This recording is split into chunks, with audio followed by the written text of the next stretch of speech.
What's the deal, my familiar? You know it is the Don Tony Teflon, Phil the Issues guy, escaping from podcast. We are in the building, representing from season 3, episode 3. Phil, it's flying by. Wow. You know, Yep, absolutely, Tony. It's like 3 episodes in. You know how this goes. Before we know it, it's going to be the season's going to be over. But another really great episode of From tonight. Really awesome it stuff. was right. Listen, I don't want to just come on here all the time and be like, great episode.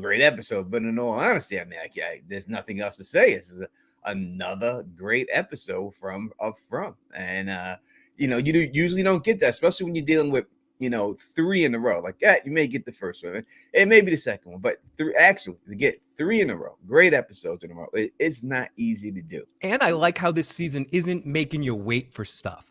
Tilly sees Fatima eat some junk food, whatever, and they don't make you wait a couple of episodes to get closure to that. They actually, a lesser show, lesser writing would stretch something like that through the whole season of them uncomfortable vibes. They just got right to it tonight.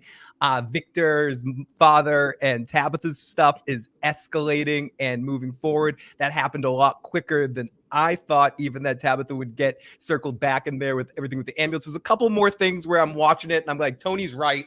I forget. I made notes throughout the episode. We'll get to that stuff, but there's a couple of things where I'm like, oh, Tony got this one right too. So there's a couple of things bordering along that as well. I actually really liked Jim in this episode, and I like how he dealt with the fake Thomas on the phone. I like how right away we knew that wasn't real Thomas. And Tony, I just have an overall question about fake Thomas and Father Cautry. Yep. Do you think Boyd's really seeing, like, going crazy, or is that someone projecting to him? And same with, like, person on the phone with Jim as Thomas. Is that, obviously, I don't think it's really Thomas, but is it the same entity kind of effing with them a little bit? I don't know if it's the exact same one that's doing everything. I think it's 2 different entities here dealing with it, So it's on two different ones, but as we've seen with Jade, it's in his head. No one's there. Yeah. Right. They made a point of showing that this is so people actually seen this time for without a shadow of a doubt that when the guy grabbed up Jade, no one else could see him but Jade. That's all in his head. So we have to assume that the kids are in Tabitha's head. They're not there. We have to assume that Father Cautry is in this dude's, is in Boyd's head. So all these people, they're not really there. They're just in their heads, and now how they're getting in their heads is what is really up for grabs, and everything else and up for debate. Before we get into that, let's say what up to the people who have joined us right off the bat. We got Luna Cascade up in here rocking with us. We got Vanessa in here rocking with us. Kimberly is in the building from the land down under. We got Carla Way, but Larissa is shouting Carla Way out. But let's give a shout out to Carla Way. And we did Vanessa. There's Carla. We're right there. We got Saggy Star up in the building rocking with us right now. We got channel member Chanel Lamar up in this piece rocking with us right now. We got the horror fan is up in the building rocking with us. My man Ty is up in the building rocking with us. Our girl Glue Guns and Roses is up in this piece. We got RC is up in here rocking with us. Amy is up in here rocking with us. My sister Coley Cole is in the building. Tess is in the building. Did I put a call? I did put her up, but it's moving so fast. It's hard for me to get everybody. William Waddy is up in the building rocking with us right now. Everything fun. I don't want to talk fucking football at all ever again for the rest of my life. It's a long season, Tony. We got Top Shelf Fandom is rocking with us. From the Phil the Issues Guide channel, let's not forget we got Evie Love up in here rocking with us right now. Sheen is in there. Make sure everyone knows Emu Carlo is in there. We are simulcasting on this Teflon TV and Phil Issues Guide channel. So you can watch it from both and everything. If you want to send Phil a super chat, make sure you go to his channel, send it over there so he can get it. If you want to send one for me, you can send one for me. But besides that, even if you want to send me a super chat, you don't have to. What you can do for me, what you can do, if you want to help a brother out and you really want to do, I would appreciate if you went on Amazon and bought my book. I just recently released my book, the novel Darkest Before the Dawn, the series. First installment of the book is Shadow of Deception. It's on Amazon. A lot of people have got it. I've heard a lot of good things from the people who've got it so far. They're telling me that it's really good. It's unbelievably good. I don't know how to take that, but I'll take it as a positive. It's right there. People will put the link in the description, in the chat, and I'll put one in the description after. But please support the Don. Darkest Before the Dawn. Please go out there and buy my book. And also, I know people have asked about the audiobook. Well, I have an audiobook out. Well, I'm in talks right now with my man Quinn from channel Quinn's Idea, and I'm pretty sure we're going to be able to work it out. So my man Quinn most likely will be doing the audiobook for me. Oh, that would be a great pick. Yeah, so we're going to get that done. We're going to take care of that situation and everything else. So definitely go out there, buy the book. And if you have bought the book already, please go back and after you read some of it, go back and leave a 5-star review on it, because that's what it takes. I need to get 100 of these reviews for them to start promoting the book themselves. So we're trying to get to 100 reviews, especially the 5-star ones, and they'll promote it. So let's try to get there and everything else. So thank you and everything else. Thank you for everything else. And please go out there and buy the book if you can. Again, one of my mods, I'm sure, will put the link in the chat and everything else. And we'll come back to that from time to time to remind you and stuff like that and all that good stuff. Now, Tony, you mentioned Jade. And I think, first of all, this was not that Jade wasn't big in the first 2 episodes, but Jade was more reserved Jade in the first 2 episodes. This one, like, Dale brought old Jade back. Dealing with Dale enough will bring, the asshole Jade out. And I absolutely love Jade in this episode. I thought he was stealing the show all over the place.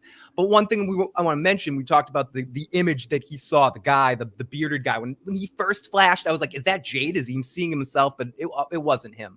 It was some guy and the first shot had like a stake through his eye. And in the second one, he was drinking from the skull like Carl Tanner from the head of J.R. effing Mormont.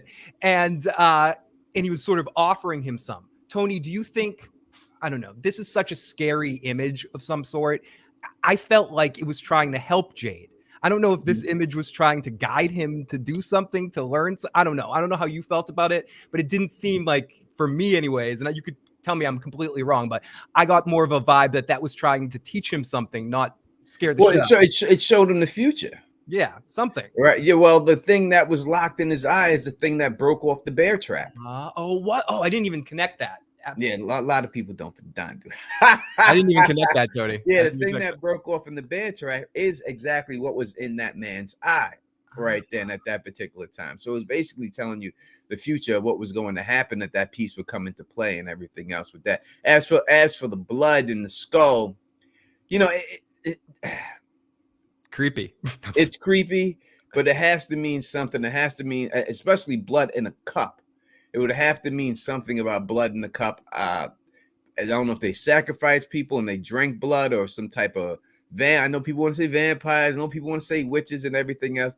There's a lot of things in there that could have happened. We have the phone line. We're going to take, so how we're going to do it? We're going to take calls. We'll take calls early right now. If we'll do this first hour, we're going to do the recap in the second hour as the show is going off. And then Nate is going to come on in, Elgin, the actor who plays Elgin. He's going to come in on the third hour and when the show is over, he'll be here to talk to y'all and answer calls for you. So if you want to make the call, please put the call number in the chat for the people who do want to call and ask questions. And I will say this: if you're watching this on a later date, you could always use the number and you leave a voicemail, and we'll play the voicemails on the next live stream. So if you can't make it live, but you have something to say, make sure you leave a voicemail on the number right there, so that everybody can, so you can hear what you have to say. We're really interested. And let's say shout out to a new member on your channel, Phil Larissa. And I will thank you, Larissa. And I will also add on to what Tony just said. If you're from outside the United States and you want to call, but you don't want to leave, and you want to leave a message or something because we can't do an actual call, you can email me at theissuesguy@gmail.com. Again, theissuesguy@gmail.com. Email me a voice clip and we'll be able to play it, because we know not everyone wants to do a long distance call to talk to us. Mm-hmm. So if you want to send a voice clip that way, we can do that. And I can even try to set this up on Discord or Skype or something eventually, but we don't have that for tonight, but we can figure something out with live calls internationally. But for now, if you guys want to message that way, please do. Know that. Let's go through, since we got a member for 3 months from downtown says, Tony, did episode 3 kind of annoy you or just me? It wasn't annoying to me. I wouldn't take it as annoying. I liked the episode. Is it a filler episode? Yes, of course it was. But did they do what they had to do in this filler episode to make it a good episode and give you enough in it, then 100%. What do you think, Phil? Was it annoying to you? It was just him. I don't think it's just you. I'm sure there's other people that would agree with you, but it wasn't annoying to me. I actually really liked this episode. If I was ranking these 3 episodes, this might not be my favorite of the 3 because I thought the first one really like hit it really hard, and then the second one was extra emotional. This one was a moving the plot along stuff, but I think it moved it along in very interesting, good ways. Yes, there's some more questions that happened with the Tabitha situation, but we moved her back to town now, and we're going to get that interaction between Victor and his father at some point. And the ambulance is in town. Boyd set up a lot of stuff for his mission. We know that next episode he'll probably be doing something with Randall to try to create some sort of Sally Port to trap one of these guys. So I do think a lot of stuff happened in this episode that we needed to happen, Tony. And I still think the pacing was really good here, and it doesn't sort of bog down. So it wasn't really annoying to me personally. Luna Cascade says Tony, the pike in the Pilgrim's eye was a railroad spike, and Kelly's head was a rebar.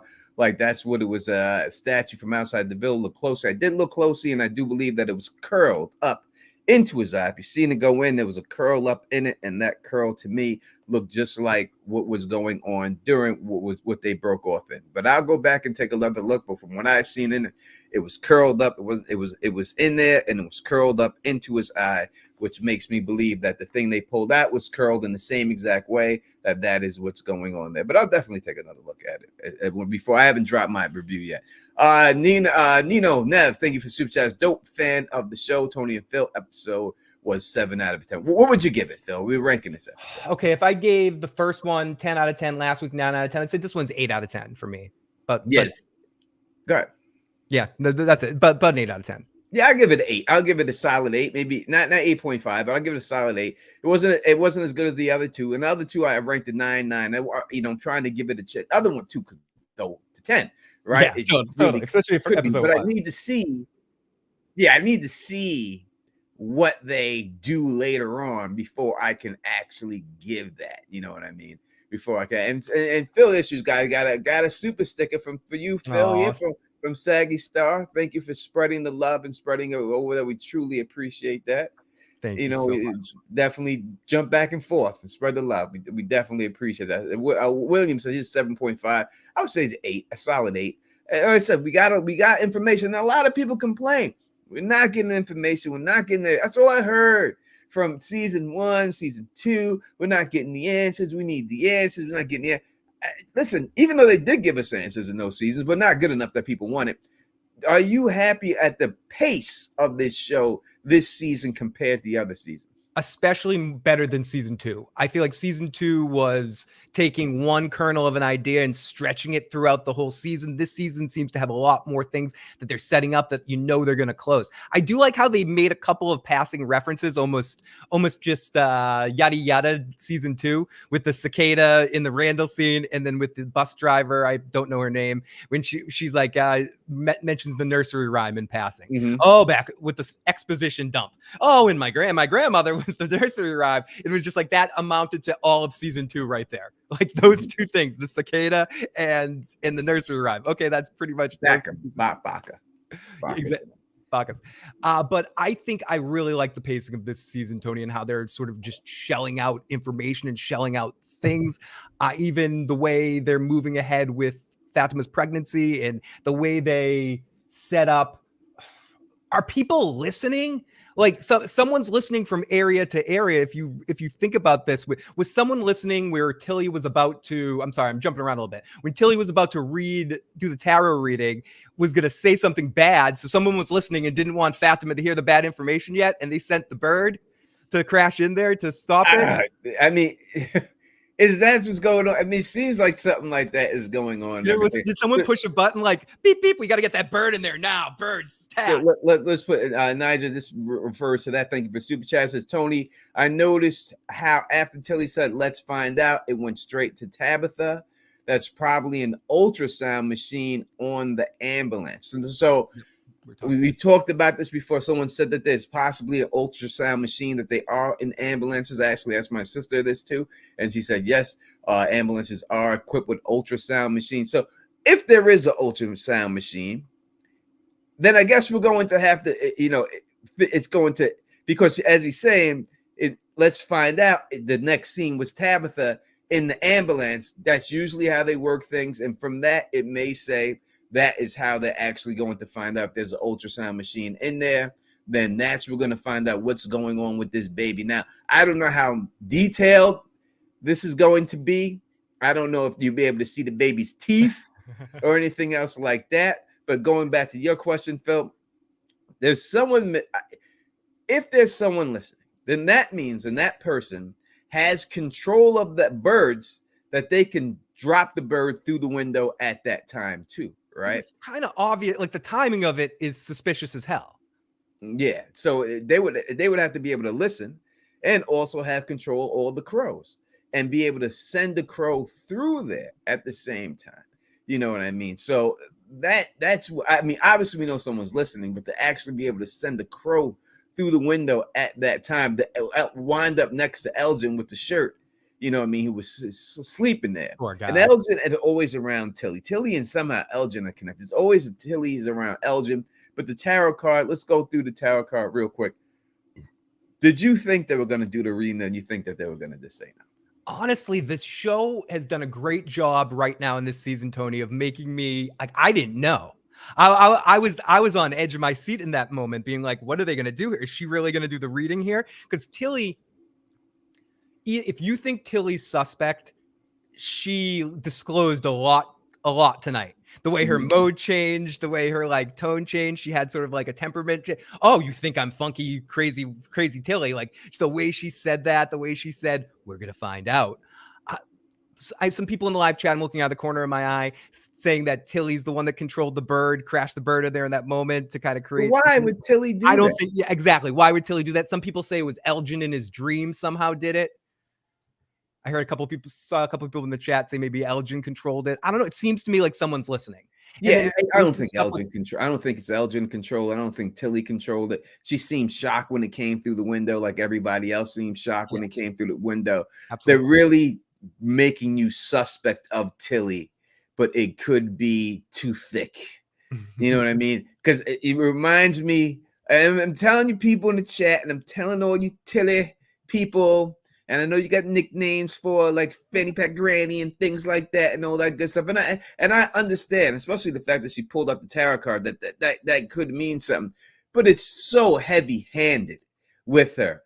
And I remember everybody saying the exact same thing about Tom the bartender. Yeah. Tom the bartender's bad. There's something going on with Tom the bartender. Tom the bartender wound up getting killed. Right, and then he wasn't bad anymore. Phil is one of these guys. Is Tom the bartender guy. So I'm not gonna go too heavy-handed on Tilly because I think that they're laying it on too thick with the Tilster right there and stuff. Totally.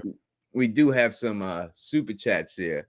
Let's try to get through some of them that we see. Did we read the dope fan of the show? We got that.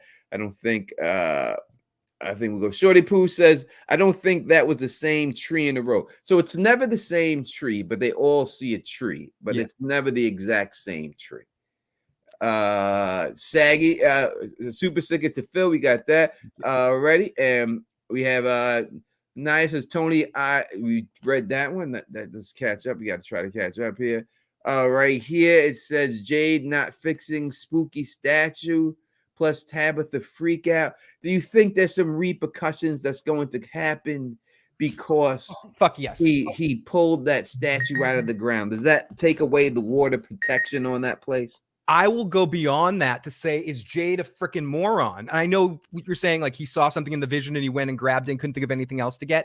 But Jade was the one when they were walking up that when they first got up to that area said something along the lines of maybe these things are used like the talismans to ward off evil spirits or something like that. And then he went and interrupted it. So I don't know if there's some correlation directly to that, to the fact of like that brought Tabitha back in or something or whatever. But I do think that's going to come back to haunt somebody. Like that was not good that he did that, but they didn't have a choice. I get it, but I don't think it's going to end up being a good thing. And I don't know if it equals Tabitha's freak out though. I think those are two separate things. Yeah, I agree. But the crops that are planted are not wild. The berries, yes, that's a wild fruit that could be there. Even if it was strawberries, that could be there.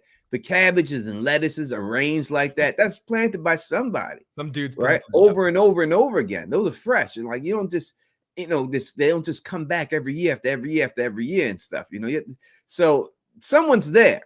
Someone is there, and they're eating these people's food, and eventually you're gonna have to pay the pipe on it. And I think that these statues predate the talismans. I think that the talismans were made in the image of these statues. I think these statues were there first, and then they made the talismans after. So, and that's why they used to have them around the whole village, because if they just had the talismans, they would just hang them up inside those little huts. Yep. But they didn't have those things, so they probably just stuck those down there and everything else.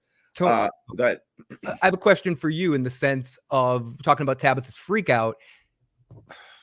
How do I say it? Do you think Tabitha was really in the real world, or was Tabitha's freak out real? Do you trust? Does anything that happened about Henry in this episode make you not trust Henry anymore? I think he was just having a freak out about, you're telling me exactly what he said. Like, you tell me my son's dead, now you're alive and you want a piece.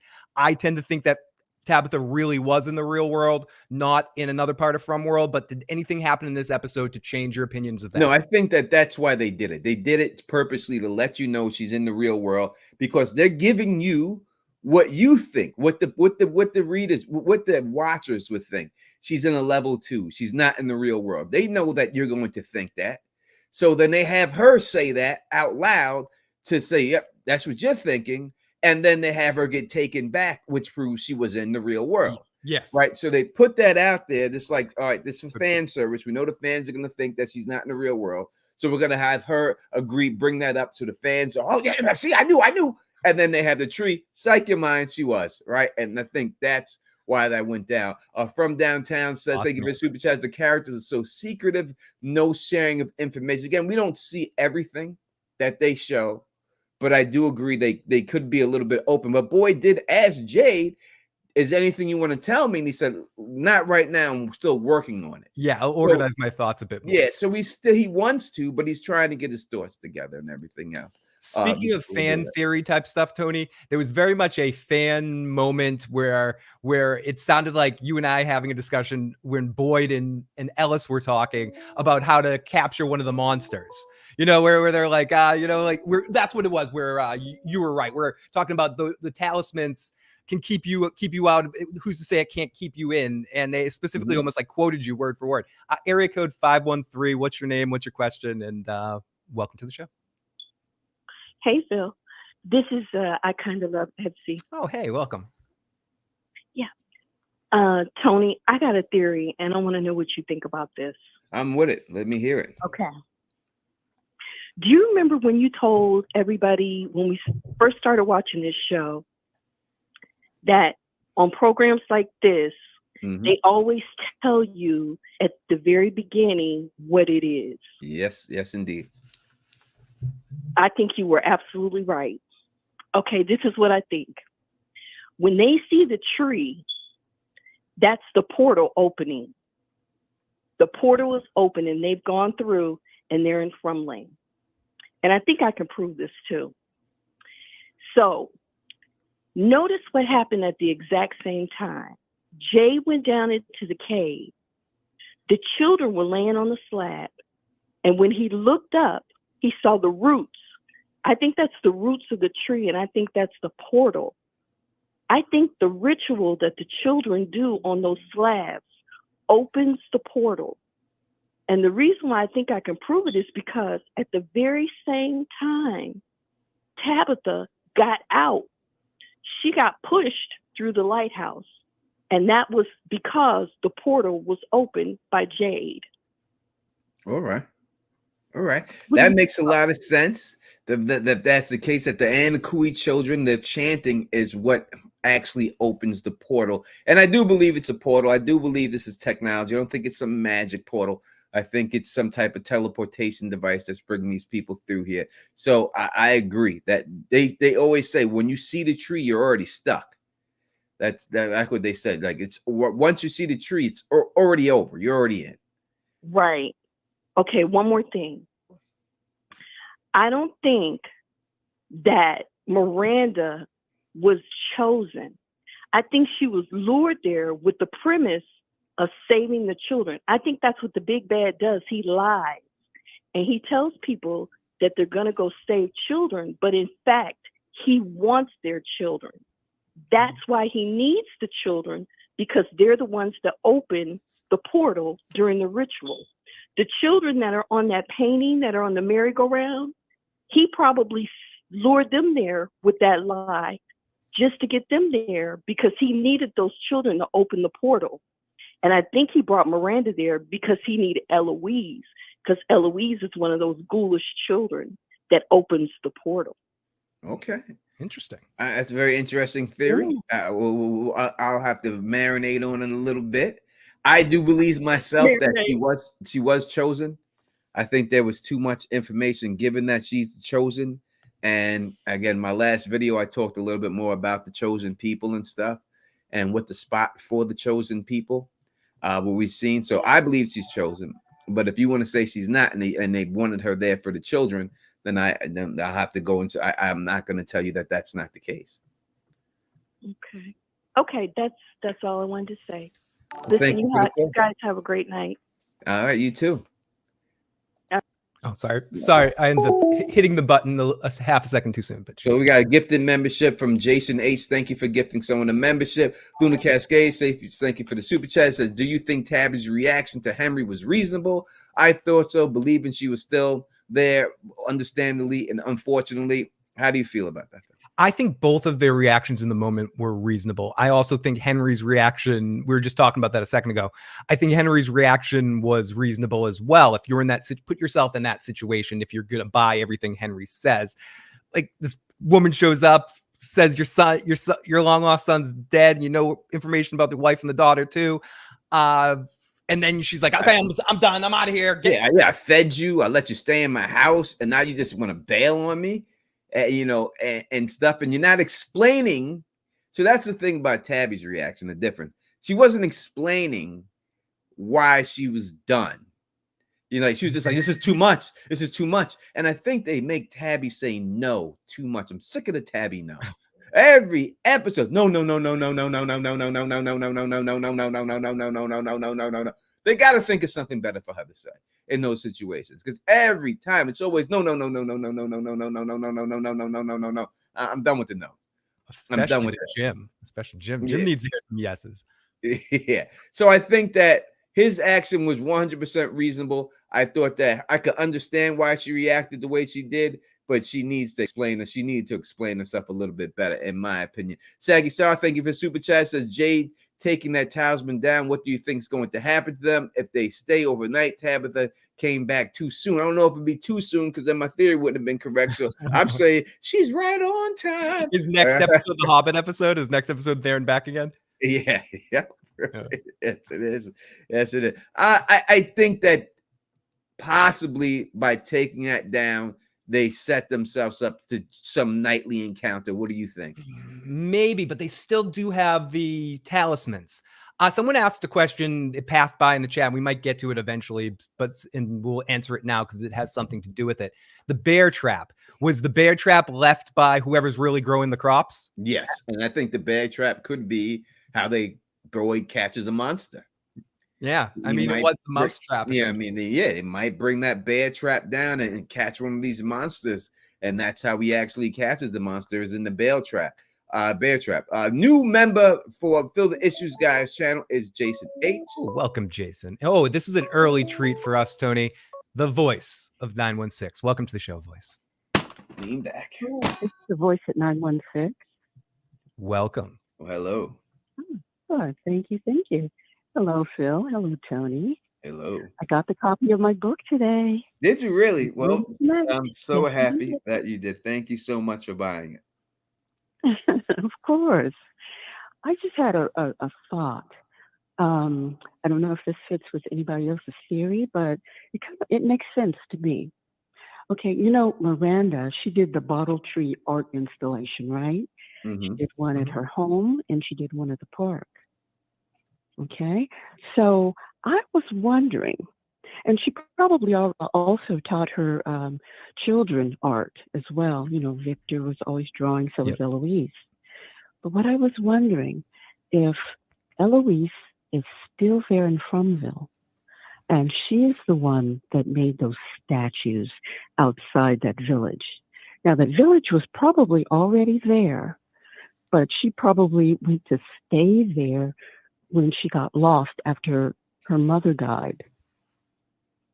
And maybe she was also the person walking outside the cabins when Kenny and Jim were stuck there when they first came. What do you think about that? Yeah, I think personally that if she was there, she has to be there with some adult. I just don't see a child being out there that whole time, especially if you're dealing with vegetables and crops and things like that. Her age, I don't see how she could have survived. So if you want to say that there's a adult out there with you, then I'm 100% with you. Then I could agree that she could be out there again. And when I looked at that huts, though they could have been built before, they do look like they've been built for little people. Jim's head was over the roof. Jim's not that tall of an actor. And when they sat down, their knees were over their chest. So it looks like it's built for tiny people. I'm not saying it's the Lollipop Gill, but I'm saying, you know, it could be something smaller in stature. And it could be a place where they hid children out from the people in Fromville and tried to keep the children safe in there. Could be. Now, I believe that the cabins were already there before Eloise came, and that if the boy in white helped Victor, why couldn't he have helped Eloise survive that period of time? I mean, it depends how far you want to say the boy in white actually helped Victor survive until more adults got there. We don't know the exact time frame. I'm just saying that when you have a child that age, you know, especially what are you going to eat? The boy in white's going to say, eat this. Kids don't like vegetables. You know, they ain't going to be like, oh, let me pick this lettuce and eat it. Let me pick this carrot and stuff. You know, you got to have all you have to eat, Tony. You're going to gobble that stuff down. Yeah, I guess a cracker's a cracker when you're starving, right? That's a Ritz. But, you know, I still think there has to be an adult in that situation. To me, that boy in white could have helped, but it doesn't seem like he stays around every day. It seems like he pops and goes, you know. She's a little girl. There's a little girl. You go to the bathroom. You got to do things like that. You got to change your clothes. You got to wash your clothes. You got to clean yourself. You can't just jump in that lake. Didn't look like it's that shallow of a ground. You got to wash yourself. You got to do a lot of things when you're a child that it take an adult to actually guide a child to do. You can't be walking around there like Pigpen, you know, for 9 years straight. I get that. I get that. But, you know, she wasn't a little baby. I mean, she looks to be about 10, 11 years old. So there are certain things she would know to take care of herself. But I do agree with you that, you know, living out in the wilderness, I mean, that's a whole different program. But for some reason, I really believe one of the reasons that they were showing us that Miranda was doing all these art installations, and then we see those statues, I think there's a connection there. And I do believe that Miranda is gone, so the only other person would be Eloise. So anyway, that's kind of my 2 cents. Well, listen, we love to hear from you. We love to hear from you. Thank you so much for buying the book. It really means the world to me. And when you read some of it, please put a 5-star review on Amazon. Got to get to 100 reviews in order for Amazon to promote the book. So try to if you could do that for me, I would appreciate it. I'll definitely do that for you. I definitely will. Well, thank you for taking my call. And as always, both of you stay sexy. Yeah. Thank you. Ooh, good timing. We have another call coming in from area code 347. Yeah. Area code 347, welcome to the show. Hi, Phil. This is Rose. Hi, Tony. Hi, how are you? Slightly pissed off at this show. I'm still mad at them for killing Tien Chen because she's like the grandma of the show, and I'll tell you.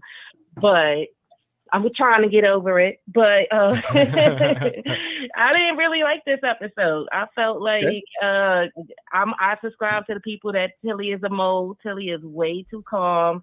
She out here knitting and playing cards where everyday people getting murked. Like, and then she was dancing in the rain when they first got there. I understand that she coming over cancer or whatever, but if I was on a bus and I roll into a strange town where immediately everybody's getting like dying, that's not a reason to be dancing. Plus, when Fatima was over here, she caught Fatima with the vegetables. She didn't really have no reaction to that, other than like, oh, I had strange pregnancies, cravings when she had her 7 kids. And then she had 7 kids. When there was 7 kids on them slabs too. So is she the kid's mama? That's what I'm wondering. Them kids look a little young. I'm saying them kids look a little young to be Tilly's kids. You know what I mean? If they're going to be Tilly kids, I would think they'd be adults. Yeah, I mean, there's a pocket universe. She might be. I don't know, man. She said she had 7 kids. It was 7 kids on them slabs. Until they tell me otherwise, I'm calling her Grandma Tilly. Like, those are her kids in my head. So, I feel you like, on that. She said she had 7 kids. So I don't know. I know the connections. I've heard them. I can't deny him or defend it. I'm saying Tilly is definitely acting shady. There's no way around it. I can't say that she's not, and I know a lot of people feel that way, but as I said, it's so heavy-handed. It's so much out there that I don't know, you know what I mean? The writers are lost. They threw everything at the wall and see what stuck. And then, props to you. That bus came in just like you said it was. That ambulance, like somebody was watching your live stream. So it was crazy. I'm flexing on that. I'm flexing on that theory. You know what I mean? Because I told people it was going to happen. People laughed at me in the comments like, "It's too early. And I gave you every clue why it was going to happen. Even the episode title of There and Back Again, and how Tabitha is in the POV chapter after that episode. Everything I gave to point out that that's exactly what's going to happen. And Terran Matthew lost the bet to me, and Terran's going to have to pay up now because I told him it was going to happen. He don't want to believe it. What he got to do? Still going to spin the wheel? What he got to do? He's gonna have to. He's gonna do a review of my book. Oh, okay. All right. Well, I ordered your book. I'm sure it's supposed to come on Tuesday, so I'm gonna be ready. Thank you so much. Please take a picture with it so I can post it on my community link. Oh, okay. I have a question about this bracelet that she found. Did she look for a mistake before she crashed? Say it again. You broke up. The bracelet, when she found it in the glove compartment, she automatically was like, "This my bracelet," but she knew it was her bracelet because the one that she made had a mistake. So her and Victor's mom both made that same mistake making the bracelet. I'm gonna have to go into the whole bracelet theory that I believe is going on here, and I will go into that. I'll go. Should we go into that now, Phil, or should we wait a little bit? I mean, we can get into it more when we get to the bracelet part at the end of the episode. But I'm curious about your thoughts on the bracelet. I definitely will address this bracelet situation. I promise you that before this night is over. Within the recap, within the next hour, within 20 minutes, we'll talk about this bracelet. And I'll go into what I think's going on here. This show is really just starting to piss me off. It seems like they throwing everything at the wall. Like they said, "Oh, this is the favorite song for both of the couples." So both of y'all are both like drug addict songs. Like, I mean, it's a nice Joni Mitchell song, but the song is about drugs. So we're gonna find out later Tabitha was dropping acid too.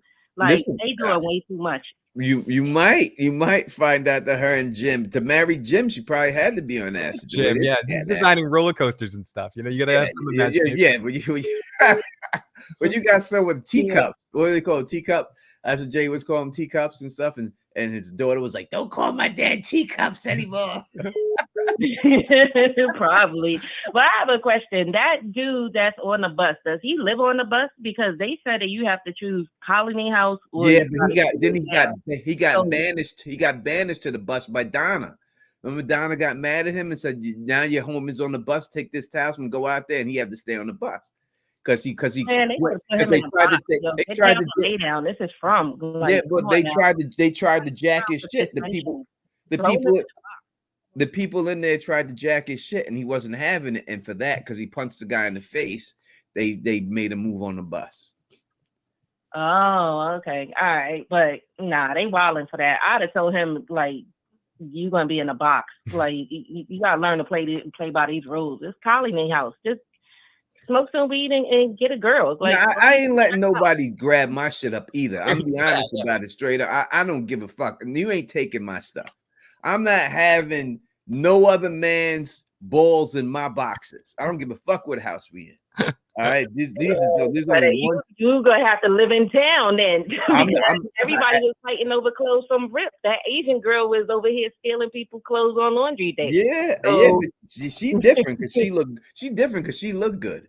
So she could come see me on that. You know what I mean? I'll be honest about it. Too bad she didn't make it. Yeah. All right, well, I'm gonna let everybody else get on. Thanks for taking my call. Y'all have a good night. You too. All right, let's go through. Also, Jade effed up by statue apart. Next super chat here. OW, you think Taryn is right after the tarot scene? I will address Taryn Matheru and the tarot scene, but the tarot scene's there. Definitely, listen. No denying.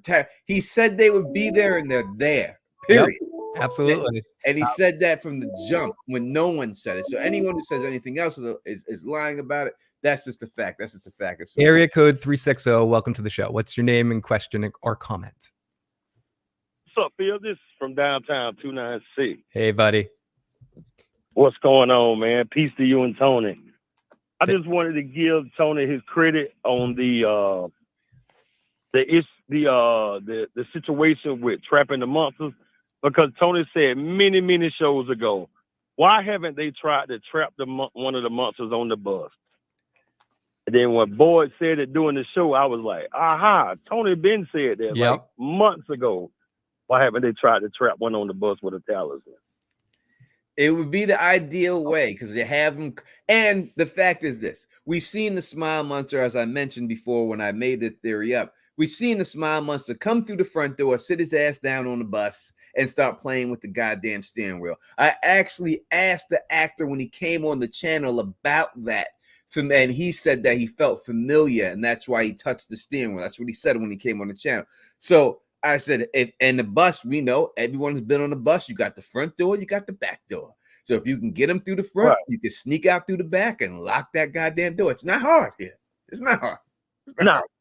Not hard at all. Not hard at all. Pause. And one more question I had a question about when Jade and Donna's husband, I forget my man's name. Dale, yeah, when they grabbed those two metal posts and that totem tipped over, and Dale said, I got a funny feeling about this. And why didn't they just pick it back up and stick it in the snow?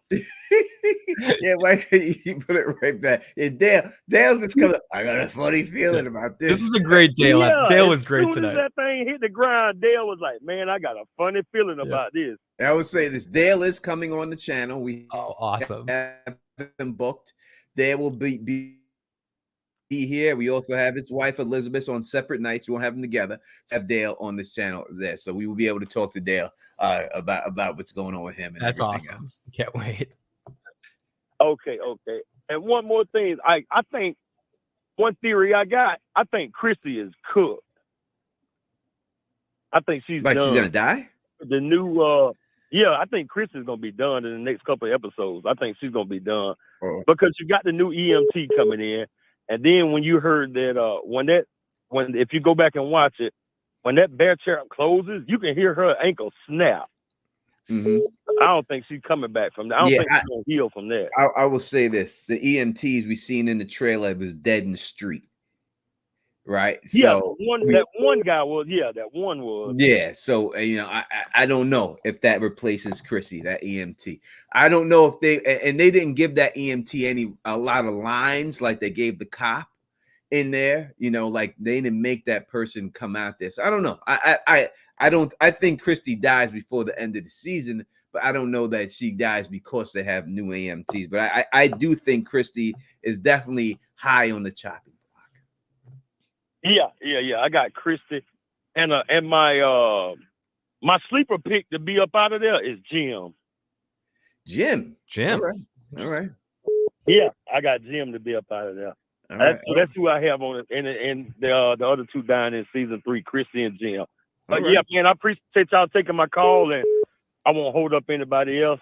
But if episode 4 is a banger, like I think it's going to be, how they set it up in episode 3, then I'll go back and give episode 3 a better score because I got it at a 6.5.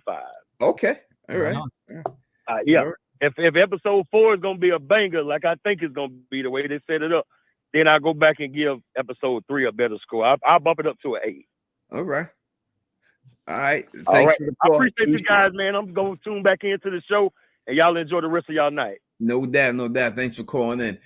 Chanel Lamar says, was trying to see the picture card at the bottom deck in tarot readings. Those are clarifiers for all cards. I know what that card is. I did see it at the bottom of the deck. I'll talk about that a little bit later. Was the bear trap set there for the people from Fromland or the monsters? I would believe it was for the monsters, but it could be the people from Fromland that was there, and that was super chat from your channel, from Vanessa Wicked right there, Phil. We got a super sticker from Mika. Thank you so much. Phil just gifted 5 memberships right out there. Now I'm gonna do the same. And Larissa, a member for 7 months, says, will Jay become the new Christopher? I think he is parallel to Christopher. I made a video about it, that he is parallel to Christopher, but I think that he'll actually solve it where Christopher didn't. I'm trying to go through Nia said, the man, why the hell won't Henry talk about Eloise? That is true. He did not say anything. All right, I'm done for the night. You're out of here already. I will hopefully catch you on the recast. Thank you for super chat. He doesn't bring up his daughter. He doesn't say his daughter's name. You think that's weird, Phil? Yeah, I mean, he doesn't too often, but her name has come up, but he's assuming she's dead like everybody else. And even tonight's episode, when he made a reference, he was more talking about his wife's safety, and he isn't asking too much about his daughter. Area code 256. Welcome to the show. What's your name, question, and where you calling from? Hey, it's Michael. I'm calling from Alabama, and I appreciate you taking my call and enjoy the show. If you guys discuss this, I'll make it brief. If you guys discussed this and I missed it, I apologize. But no worries. Okay, long story short, Boyd's plan is to lure them in somewhere, put a talisman up, and they can't get out. Okay, did y'all cover, like, he hung a talisman in the barn and it didn't trap them? They done what they done, and then they left him in there after Tien was dead. It's a good point. How come that talisman did not do anything? So I think that it would have to been placed outside of the barn. So when the monsters are already inside of the space, as we've seen from the first season, episode 1, they take the talisman and they throw it on the floor and then they walk out. So the talisman would have to been placed outside the barn in order to keep them inside the barn, not inside the barn. Okay, so then that means his plan would work if he gets them in a building and then puts it up, or he's going to put it on the outside, what you're saying? Yeah, he would have to put it on that. We don't know if it works, but that would be the thing. You would have to put it on the outside of that in order for them not to get out.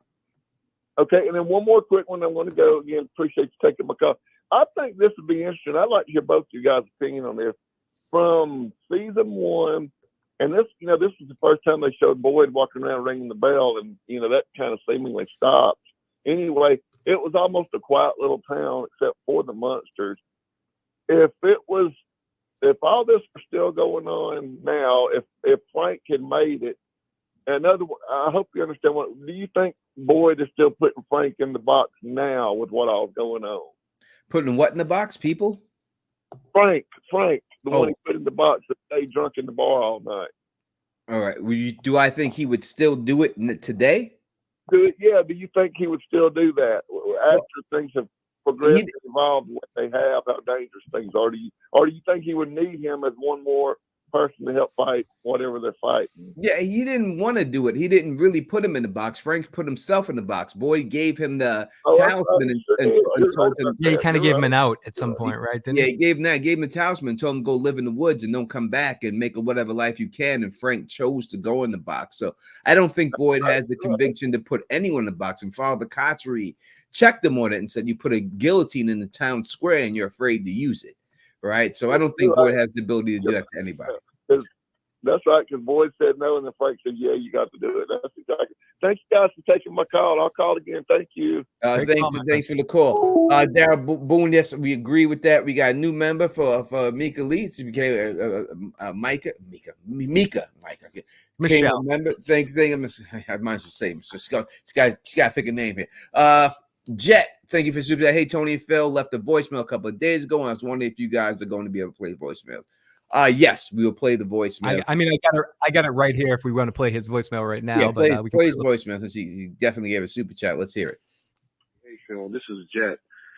Tony, I just want to say that I've been subscribed to your YouTube channel since 2014. So, yeah, I'm a big fan. And I just want to apologize ahead of time if somebody else called in and talked about this, or if you guys have discussed this on a previous show. But I'm new to From. I just recently caught up on all the episodes last weekend. So my question is kind of like, okay, so Tony, you're saying that you think that aliens are behind this, and I kind of agree with you. But I just wanted to know what you thought about maybe the theory that these aliens are using some kind of advanced technology to use kind of like a force field or a shield in front of these monsters, because we've seen them get hurt. We've seen Boyd physically push one over.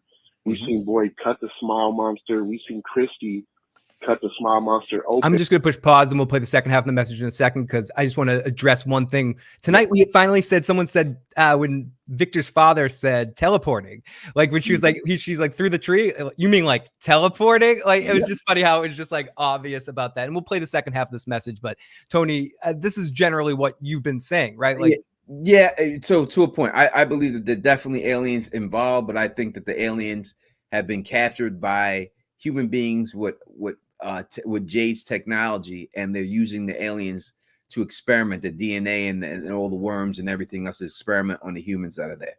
That's what I believe is going on, and it has been going on for a very long time. Okay, let me finish the caller's message. And for the autopsy, so they can be cut and they can be physically harmed, but for some reason, when you shoot projectiles at them, it seems like they either are stopped or they're going through them. So I'm thinking maybe these aliens are using some kind of a force field to stop projectiles or bullets in a way to kind of deter humans, like people from Fromville, from trying to attack them. Because I feel like most humans at face value, if you see something and you try to shoot it and the bullet goes through it or stops, you would automatically be like, oh, damn, I can't hurt this thing. So that was kind of my thing. I'm like, it doesn't make any sense how you can cut it, you can push it over, you can physically touch it, but for some reason projectiles do no damage.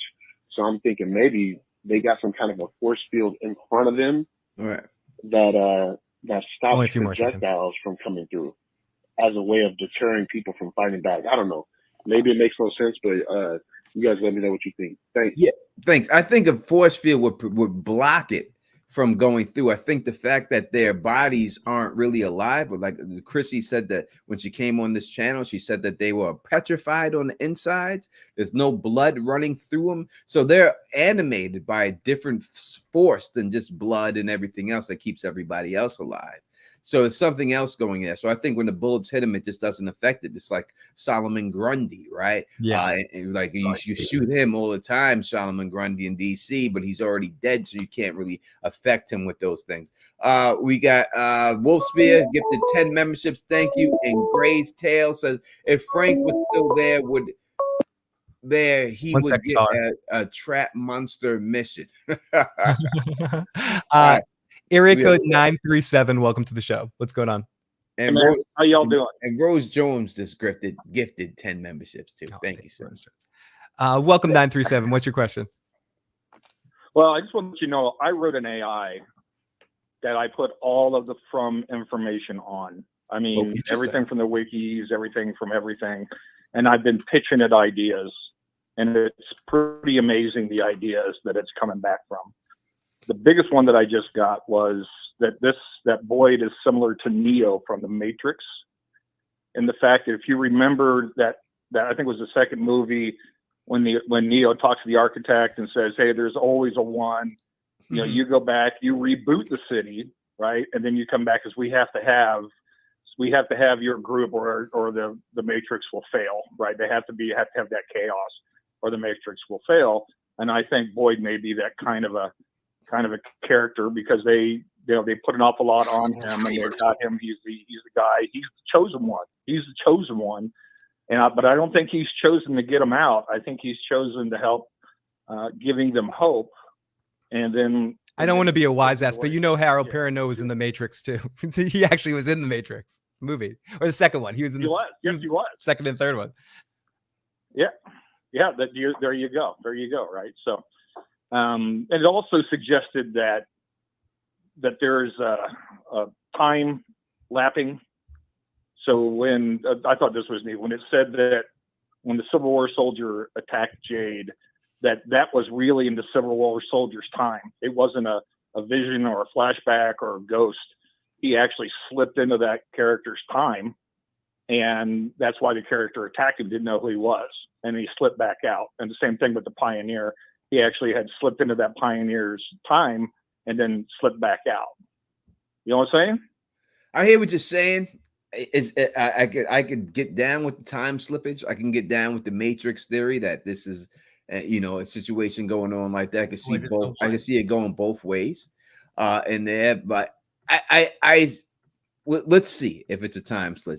I'm not totally convinced on the time slippage. I do believe there's time travel taking place here, but I don't know if it's a time slippage. If that's it, because there's no indication of when he's doing this slippage. Like you would think that if that slippage was happening, it would be a repetitive thing that's also making him do it. Like he does the same thing at that same time, which allows him to slip through.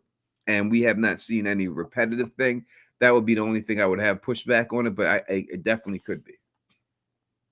Well, the other thing that it talks about in pretty good detail, and I think everyone's said this, is the pain and reward cycle that seems to go through. Like, they all had to sleep in a hole, and then they find a talisman so they can stay inside, and then they don't have any food, and then they somehow miraculously find a whole bunch of food, and they're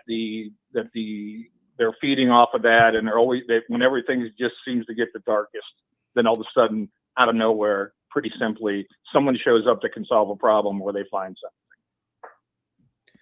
something. I hear you.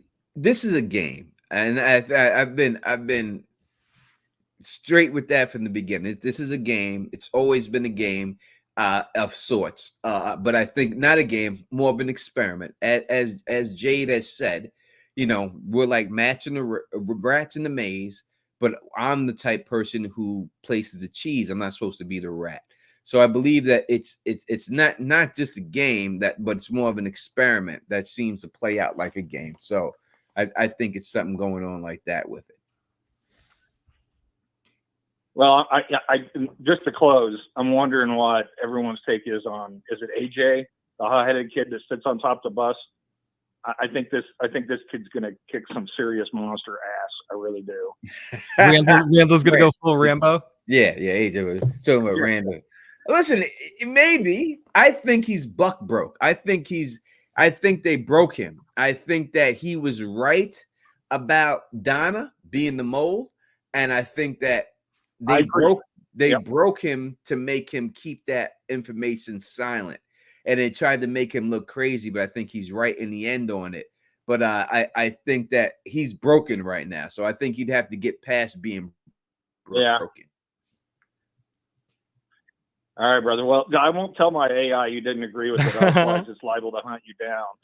All right. Well, we don't want Judgment Day to happen, so we'll be kind to your AI. Let the AI know. Let the AI keep working. Exactly. No Judgment Day here. Keep working. See you later, my friend. Fatima wants to know why is the Tony? Why is the bracelet? We're gonna get to the bracelet in 1 minute because we're doing a recap right now, and then we're gonna go through everything. Okay, you want to start with that? Yeah, maybe we should start with that. Get into the recap here and start breaking down this episode here for a second. Recap. Okay, so you gotta do the whole recap. People don't keep that. People don't see. No one wants me to. I won't get up and run around like a fool. And it's your recap time, baby. There's too many drums around. Oh, recap. Yeah, here we go. Yeah. Okay. So let's get into this recap. We open up where we left in the last episode, Tony, on the phone call with Thomas and Daddy. And Jim's not taking any of that shit right from the beginning, Tony. You're not my son. Why'd you let mommy go and die? Did you not love her, Dad? And Jim is like, fuck you. I actually like Jim in this episode. Wait. People want the real recap dance, they're saying. Oh, no, you guys. Phil, people, they're not familiar with your channel. You have to do the full recap. Oh, do you really want me to do this on your channel, Tony? I don't know. It's not. This is your show too, Phil. Let's go. Okay, it's time to get into the recap.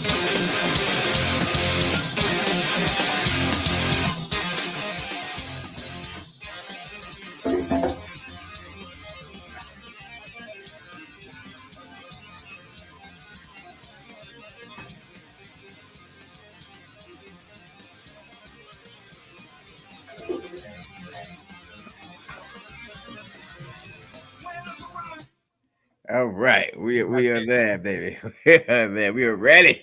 Now we're ready. For the real recap. Let's go. Okay, I get the zoomies sometimes. Tony, let me catch my breath for a second. No. Okay, so let's get into this recap tonight. Did I just break it now? Yeah, sorry about the PJs. Yeah.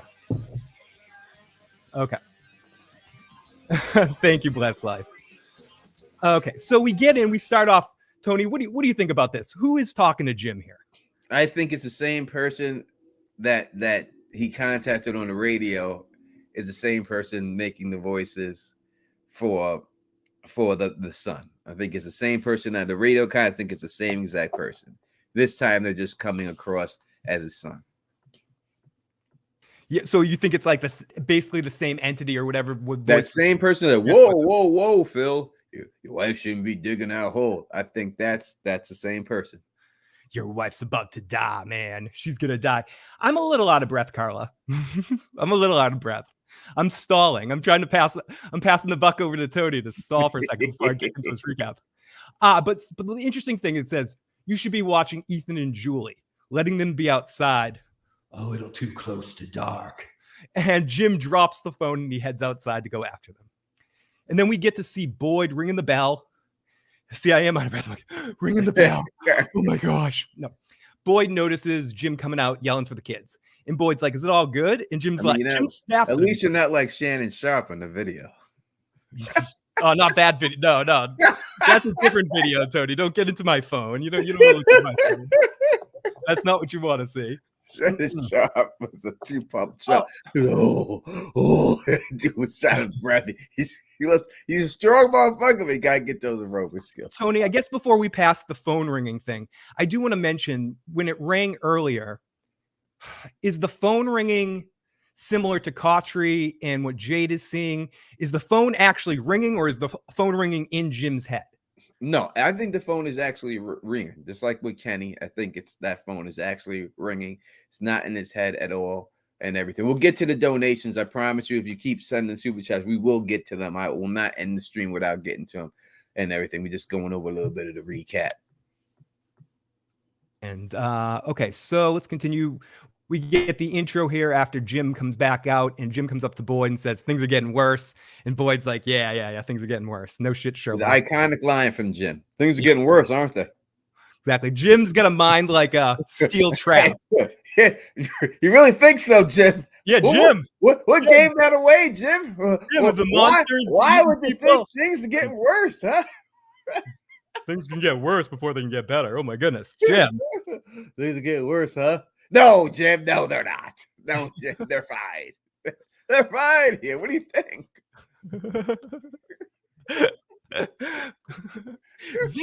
We come back in on Vic's dad. Vic's dad likes to sleep a lot. You notice how he's taking a nap here. Man, he deserves a nap. Yeah, and he's like trying to get Tabitha. You need to take a nap too. He's a nap bully. No, but he's taking a nap. Tabitha breaks some stuff, and she was like Tony studying the paintings for clues. She's downstairs in the basement looking at the paintings all night, trying to figure out what the hell's going on in Fromville. She needs answers. he asks about the boy in white, and he's like, wait, so the boy in white lured you to a lighthouse and pushed you out? And she's like, no, I went there because the kid's locked in the tower, and the tower was a light, blah, blah, blah, blah. Mm-hmm. And Tabitha says, they talk a little bit about Victor bringing her there through a tree.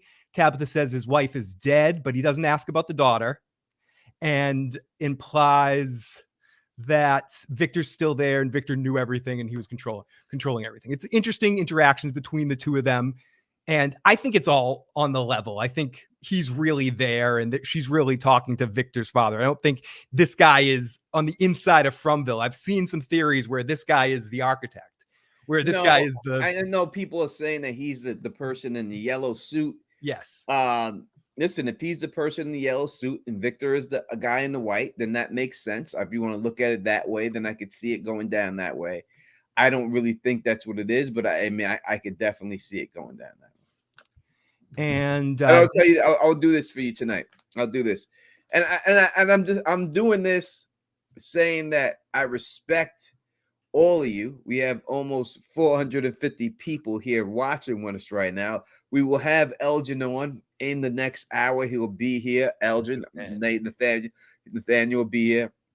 This is what I'll do. And I need y'all to really be honest about anything, right? Don't just say something to say it. You know what I mean? I'm trusting you. So if anyone buys a book tonight on this stream, I will give a book away for free. All right. So if anyone goes to Amazon and buys my book tonight, I will give away a book on this stream for free. I'll match as many books as I sell.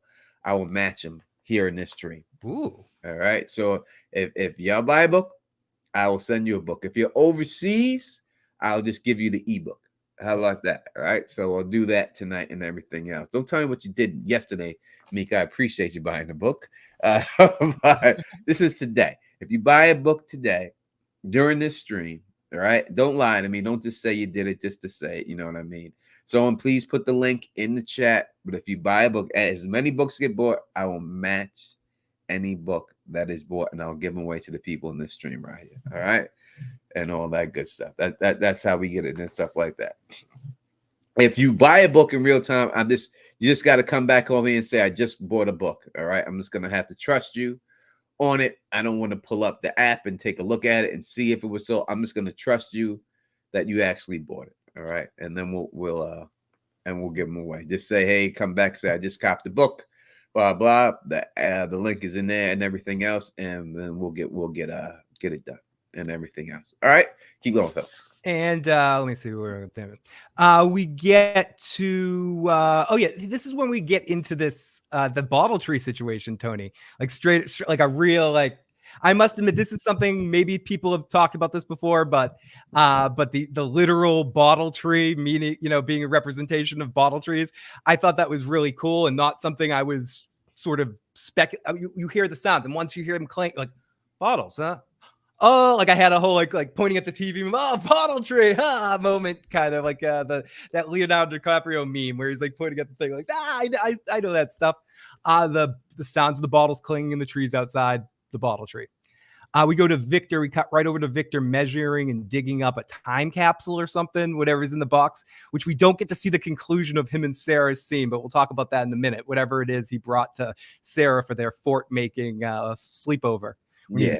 And when dealing with the bottle tree, I think the biggest thing that I said before, when I first seen that bottle tree was when it was built. That would be what it would be, you know what I mean, and everything. So far, your book is, RC says, so far your book is good. Thank you. I hope it continues to stay that way. But thank you so much for the feedback.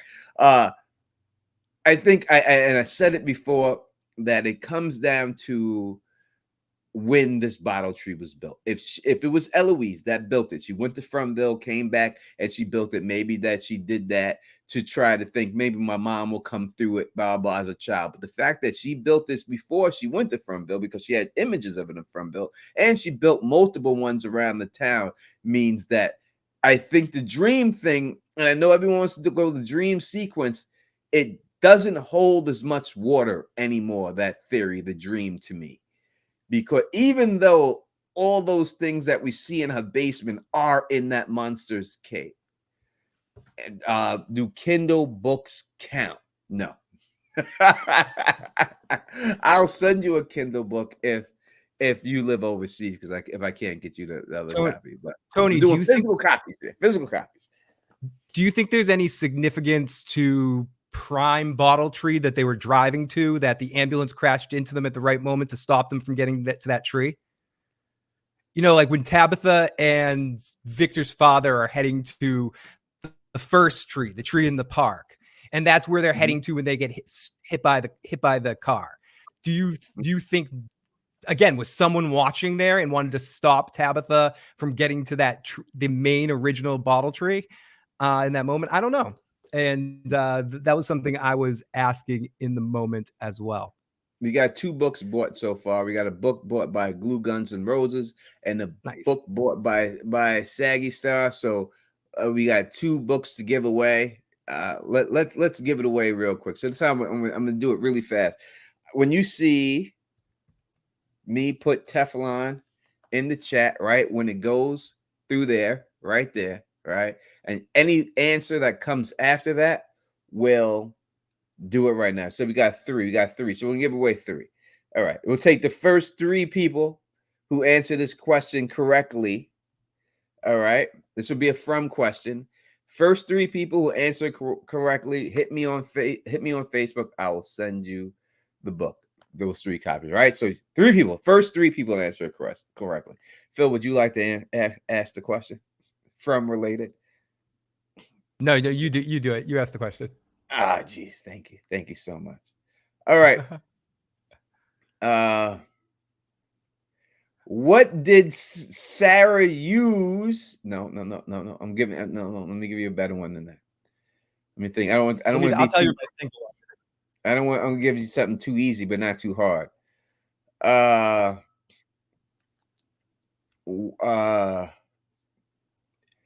What is the address on Victor's father's house? What is the address? This is the number address on Victor's father's house. I gotta look that up myself, but that is a question. What is the address on Victor's father's house? We got a bunch of answers already. Yeah, I think we have it. So the first 3 people here and everything else, it is, the answer is 1597 is the answer. So, all right, let's go through 1597. The first person, and I'm looking at my chat that I see, is Wayne's Fishing, Blessed Life, and Whistling Wizard. All right, those are the 3 that I see. Wayne's Fishing, Blessed Life, Whistling Wizard. You're the first ones I see underneath my chat for 1579, 1597, and 1597. So all you 3 have to do, contact me, Teflon TV on Facebook, send me your address, and I'll send it. All right. Thank you so much. Truly appreciate it. People saying it's 10 seconds, but that's why you have to wait till I put my thing in and everything else. So I appreciate it and everything else. And that is what it is. So just hit me up, y'all 3. All right. I'll be waiting to hear from you. I'll send them right out to you. All right. Let's keep going, Phil. Okay, so we go to Victor measuring stuff. We go to Boyd and Ellis talking like fans watching the series, and basically talking like they watch Teflon TV here. And when Boyd's like, listen, I was watching this guy on YouTube, and he said you can create a Sally port and lock one of these guys in with the talisman. How come we haven't tried that shit? And Ellis is like, yeah, I love that Teflon TV guy. Yeah, I watch his channel too. And he can't play it, and he's like, we can't get caught now, and there's no playing it safe. And Alice is like, playing it safe? You were out there saving animals. You almost died. And the bad stuff happens. And Boyd's like, but Kenny and Jim brought home food. He said, things won't work out the way we want, but we need to take chances. As right on cue, Donna walks in, and Donna, in a great wide shot, does not have her hands in her pockets. For all you Donna only has her hands in her pockets things, they weren't in her pockets in this scene.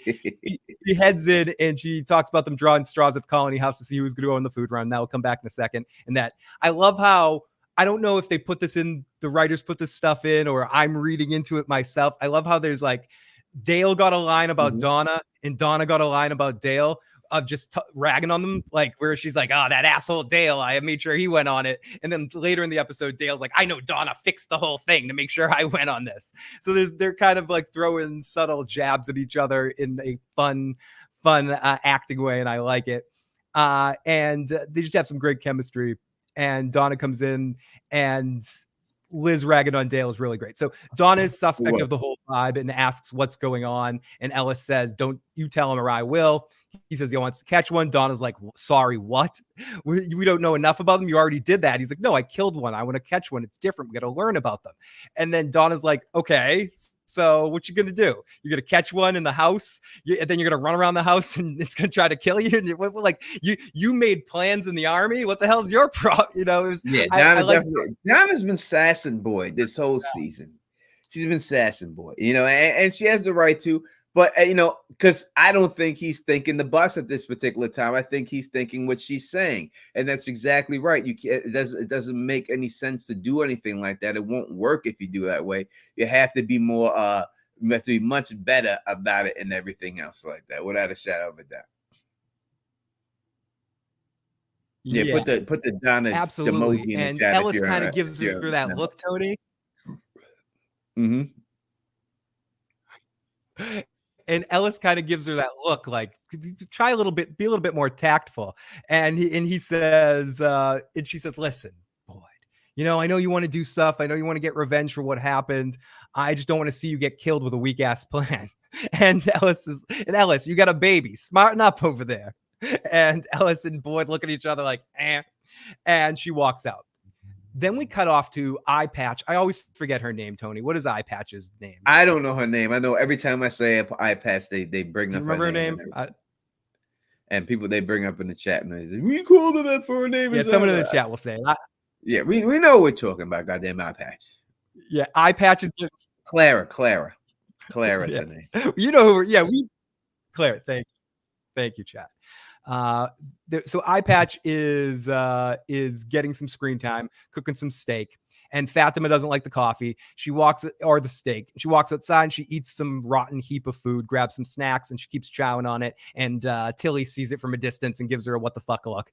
And Fatima played this really well, like comedy wise. Like she's eating, blah, blah, blah, blah, and she sees Tilly watching. She goes, and just runs in the other direction. Yeah, what are you running for? She already seen you. You've been caught. She looked like a woman who went on the Maury show and said it was your baby, and all of a sudden it's not your baby. And then, and they run off the stage. And I can't. That's what she looked like when she ran away. Like, what you run away for? You already been spotted. You might as well just bit it in the face and say, dude, it was so hilarious the way she booked it. She was just like, peace. She was like me in the recap dance. She just ran off like quick. Yeah. It made no sense. Oh my goodness. So we go off to the cabin with Kenny, Christy, Jade, Dale, and a few red shirt nobodies hanging out there. Dale is hilarious. He's like, this place looks terrible. It sure looks like people lived here. Jade calls the voodoo scarecrow totem things and basically says what Tony said about them. That's why I said in the notes that they could be used as big talismans or proto talismans to get ward off evil spirits, but Jay destroys it later. But we talked about that already. Kenny leads the way and gives everyone a job, and Dale makes some fun talk walking past the scary voodoo thing, and they go to get veggies.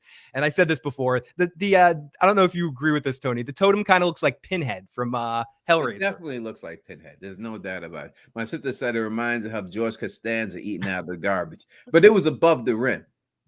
It was above the rim. It was fair game for George. I can't get mad at George. There's nothing on top of it. It was placed on the doily, and it was above the rim. Above the rim is good to go. Tony, I'm embarrassed when I used to be a dishwasher in an Italian restaurant. Whenever like pizzas would come back and if they left a couple of slices, I don't care if that was touching something. That was going into my bag for later. That was dinner for home. You know, that was the best part of a dishwasher. I'd take that. I'd be like, oh, that food doesn't look touched. Let me see that out. You know, I was pretty gross. I'm not gonna lie. I was in Fatima, but I was bad. Okay, so we go off to Jim trying to make up for the last couple of weeks of not being the most attentive dad, and he's making lunch, comforting the kids. And We talked a little bit about this last week, and I want to talk about it a little again today, Tony. Mm-hmm. Ethan, the actor that's playing Ethan, is doing such a great job playing a creepy ass kid this season.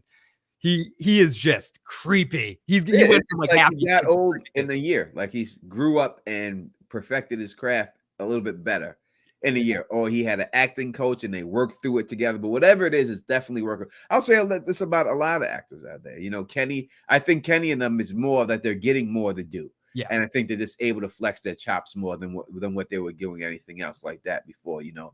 So, but I think that, you know, these actors themselves, that they were doing a tremendous job. Yeah, and Ethan, someone said Ethan's getting on my, but that's the point. He's almost supposed to, but he's doing it so well. Ethan is like, so Jim's trying, he's making food. He's saying, you know, everyone will be back with more food. Ethan's like, so who's going to bury mom? What if she's laying with spiders and there's like bugs rotting and they find her bones? And Jim's finally like, damn it, stop. And right when Julie comes in, Julie's like, great being dad of the year, Jim. And the phone rings again and Jim slams the phone down. It was a great scene. I actually really like Jim in this scene. Like, I could it was a great scene. Again, they mentioned spiders. Listen, we've seen cobwebs, we've seen spiders, we've seen things, we've seen drawings of giant spiders. I don't know. You know, I look back at the scene. I don't know if those are giant spiders in the drawing, because in the background you see raindrops falling down. The spider's a little bit bigger than the raindrops. Mm-hmm. So I think we may just be saying it's a giant spider, but if we're judging it by the raindrops, then this is a regular size spider. Our next scene is over back at Victor's father's house. We hear about Miranda, who is an artist and made installations all over town. The bottle trees, talks about the bottle tree, the real bottle trees in Fromville. She talks about how it's different than this. You step in it and it takes you somewhere else. And I mentioned this earlier, Tony. This is where Victor's father goes. He doesn't say Star Trek, but he goes, like teleporting, like Star Trek. That's what it sounds like to me. Exactly. He brings technology into play. He doesn't say magic, hocus pocus. He gives you a realistic interpretation of what Tabitha is actually saying. Describe like teleporting, right? That would be a teleportation device. And he mentions also in this moment that there's another tree in town, that this one isn't the original one.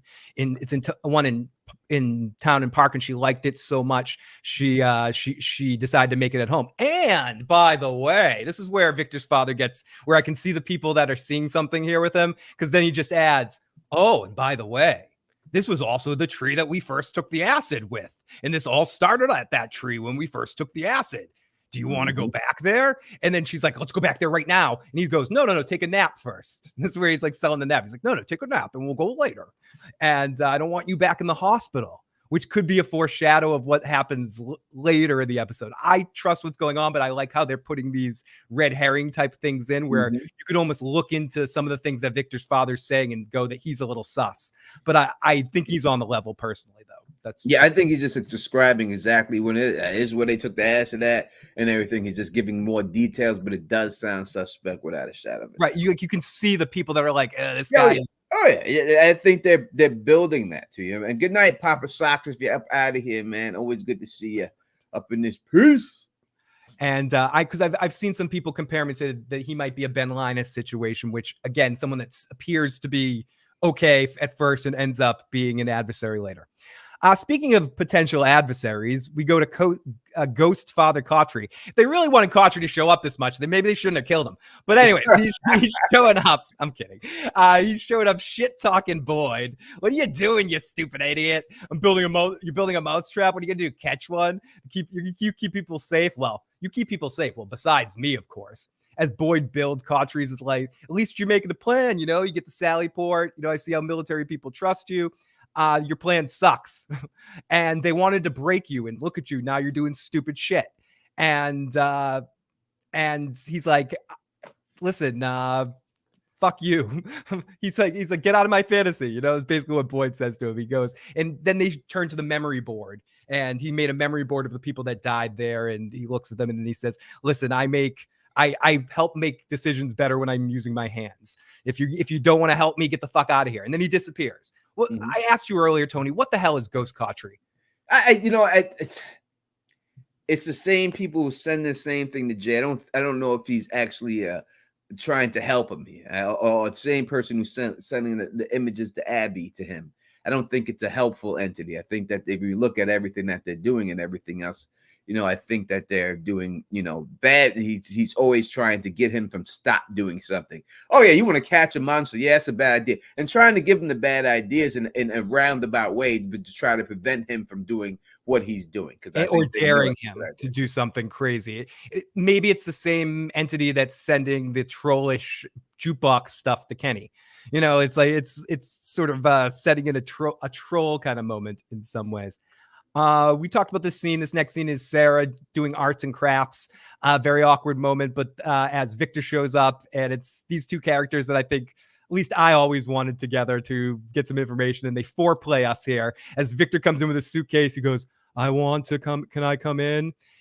And she's putting something together that her brother broke. He lost his sister and is trying to put something together. They have so many pieces that the two of them can connect with. And Victor's trying to put these pieces together from his past. And they both lost that sibling, and he needs to build a fort and tell a story, Tony. I'm excited about seeing these two characters in next week, see what the hell's actually going on with the two of them. Yeah, it's good to see them get together. You think that the two, I want to say two weird people, but the two people going through some stuff that they deserve to be together. They deserve to get together. You know what I mean? I don't know if it'll be in a sexual way or anything like that. If that's the, I mean, with he building a tent and everything else, I don't know if that's. Are we talking about Shannon Sharp again? I've built those tents before, goddamn it, myself. I would say. You're Davy Crockett on the Wild Frontier. I bet you are. I think we all built those tents. I've built those goddamn tents. Speaking of shadiness, no, I'm kidding. Tilly comes into play with Fatima. She's knocking on the door. She's like, "Let me inside. I used to lick at the inside of eggshells. You're normal, nothing's bad. Come with me. I'll figure out." Or she says, "You're worried about your baby," and she go, "You want to know about your information about your baby? Let's find out." And that's how that ends. Yeah. And is that where they got the cards out? No, this is it's the pre-scene. That's why I'm yada-yadaing it before we get to the cards, the next scene. So Tabitha and Victor's dad are heading to Proto Bottle Tree. This is where we get into the bracelet stuff and the song. I mean, we can talk about the bracelet here too. The song, because the song is a similar thing. The song plays on the radio, the tape that's stuck in the machine. It ends up being Tabitha and Jim's song, and it's also the song that's been stuck that Miranda was obsessed with, Tony. And the bracelet was in the glove compartment. Yep. Give us a little tease or tell us a little bit about this bracelet. So number one about it, what I'm looking at this situation, I'm starting to think that the songs that are playing on the radio are on that tape that's in his father's car. I think all the songs that we've heard in that radio that play in that radio are on that tape. I think that he's saying is get stuck in the car and everything else. When you look at these things and these bracelets, and you listen to what this woman has said, what they said, he said, not the man, he said that she was the chosen person, and she was able to see all of the other chosen people and see them that they failed. Now, if she's seeing all the other people, and then we see Tabitha as the next chosen person, and she has a bracelet. Miranda made the same bracelet. We would have to assume that the other people have made this bracelet also, and that this bracelet is somehow connected to to all these people. And somehow they all make this goddamn bracelet. They all go through the same thing, and they all make this bracelet for whatever reason. This is just the symbol or whatever. They all make the same bracelet, whatever. That being said, when we hear about the chosen people, what we hear here is that they had a dream before they got in there. We haven't heard that from Tabitha, but we've heard that from Miranda. And the only person we also heard that from, to me, that we hear straight up, if you watch my video, is Boyd's wife. Boyd's wife, when she arrives there, she said she had a dream about this place when she was a child before she got there. So I believe that Boyd's wife was also a chosen person. And I think that if Boyd sees that goddamn that bracelet, that he's going to say that his wife made the same exact bracelet also. Yeah, that Abby, it was Abby, right? Like Abby. Boyd sees it. I bet you he's going to say, he has seen that his wife made the same one, because I think that's why she was brought there. As I said, Boyd's not meant to be there. They brought him in, and I've heard people say the Elgin thing, and I see it in the chat right now. Elgin had a dream. He had a dream when he got there. These dreams have taken place before they got to this town. When Elgin had his dream, it was in there. When everyone else and Jade has their stuff, it was inside this place. So the key is that it has to have a dream prior, before you get there. All right. So if this theory holds water, and if it does, at some point in the show, maybe next season or something, we're going to have to hear of Tabitha having a dream about this place before she got there. And maybe next season they'll say that, or I don't know when. But if the theory holds water, because they've already said it, we've heard two people who I believe are the chosen say it. We got to hear Tabitha, who is the third, say it, and it'll probably, I don't know. Listen, it don't happen this season. Don't say I'm wrong. It probably gonna happen next season. So, but before it's all said and done, I do believe that, and I do believe that that Boyd sees that bracelet, he's going to say. So somehow all these women are connected and everything, and they're able to see each other. They're able to see everything that happened between everybody who was the chosen. They could see in their past. They could see them fail. They could see each other, because that's what he said. He said that she was able to see all of the people. She was able to see every one of the people who were there before her, right? She was able to see that. So they must have a vision of each other of some sort and everything else. You know what I mean? So it probably would have to be something like that. So I believe that they all have made this bracelet. That is the key to being the chosen, that they all have the ability, whatever. Why? I don't know. Why do people make any bracelets? Whatever. They just make it. Yeah, and that's what it is. Yeah. And I guarantee that bracelet was probably made out of his father's bootstraps, or his bootstraps, or whatever. It's all the same bracelet and everything else. They all make it. If you look at the family situation here, right? Go through them all. Let's look at them real quick. You have Victor, his father, Eloise, and his mother, right? You have the same exact family structure as Tabitha. Tabitha, Jim, you have the girl and Julie, and you have Ethan as Victor. Same structure through the whole thing, right? So when you go through this whole situation and everything else, it seems that everything lines up right down the line. Now, again, that does not help my Boyd's wife's theory, because we don't have the girl there, and I'm pointing that out. We don't have the girl there. But Fatima, that brings me to the Fatima situation. If she was the chosen, then she was meant to be there. The blood of the chosen is in Ellis. Ellis impregnates Fatima with the blood of the chosen, right? And that is maybe how this baby comes out messed up. And that's why they chose Fatima to give birth to this baby, because Ellis is the bloodline of these chosen people. Interesting. So I guess to get back to it, we go off to the crew with Dale about to shitting on Donna. Okay, so they show up at the location, and Jade. This is where Jade finally snaps. He's like, he can't deal with any of Dale and him have a fun exchange. You and your stupid business, your hoity-toity business. We're doing all the work. You're doing nothing. And Jade goes, "Fuck you. You're an asshole," and runs off. Jade goes and takes a pee. And we get a graphic pee. Like usually when a character takes a pee, you just hear it. We actually saw the pee in the snow, but whatever. And he turns over and he sees the bloody rocks, and he sees this dude with a beard with that stake, as you mentioned earlier. Mm-hmm. It's the thing he grabs through his eye, and it reaches out to grab him, and the music kicks in. And then we get Dale's perspective coming over as we see nothing's grabbing him, and we see him like pantomiming there. So it's actually, we know for a fact whatever he's seeing is all in his head. It's not actually there. Yeah, I think that was the purpose of showing that it's not there, that people can't see it, that this is all in his head. It may be able to affect him, but no one else can see these things. Yep. And then we get to Kenny and Christy, and I love this scene. It's that Kenny he's looking for berries and shit like that. He's working hard to distract himself, and Christy's like trying to trying to like bring up tough stuff. And she's like, so Kenny, I'm here for you if you need me to be here. And he's like, you know what I need you to do is do your fucking job. Yeah, and I'm not even messing up. That's what he said. Listen, Chrissy, you don't want to give the booty up. You're not trying to give me no cheeks. And now all of a sudden you want to act like you're my best. Like nothing's changed. Yeah. Shit's changed, Chrissy. You're fucking wrong. Shit's changed. You can't just turn somebody down and then, and women do this. And I ain't getting on all you, but y'all be doing this. Y'all be putting dudes in friend zones.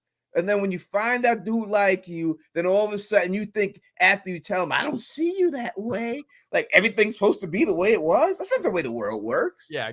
Kenny put his fist down. Work like that. Kenny put his foot down and is like, where's your goddamn bag and do your fucking job. Go out there, do your thing. You ain't trying to give up no cheeks to me. Keep doing what you're doing, man.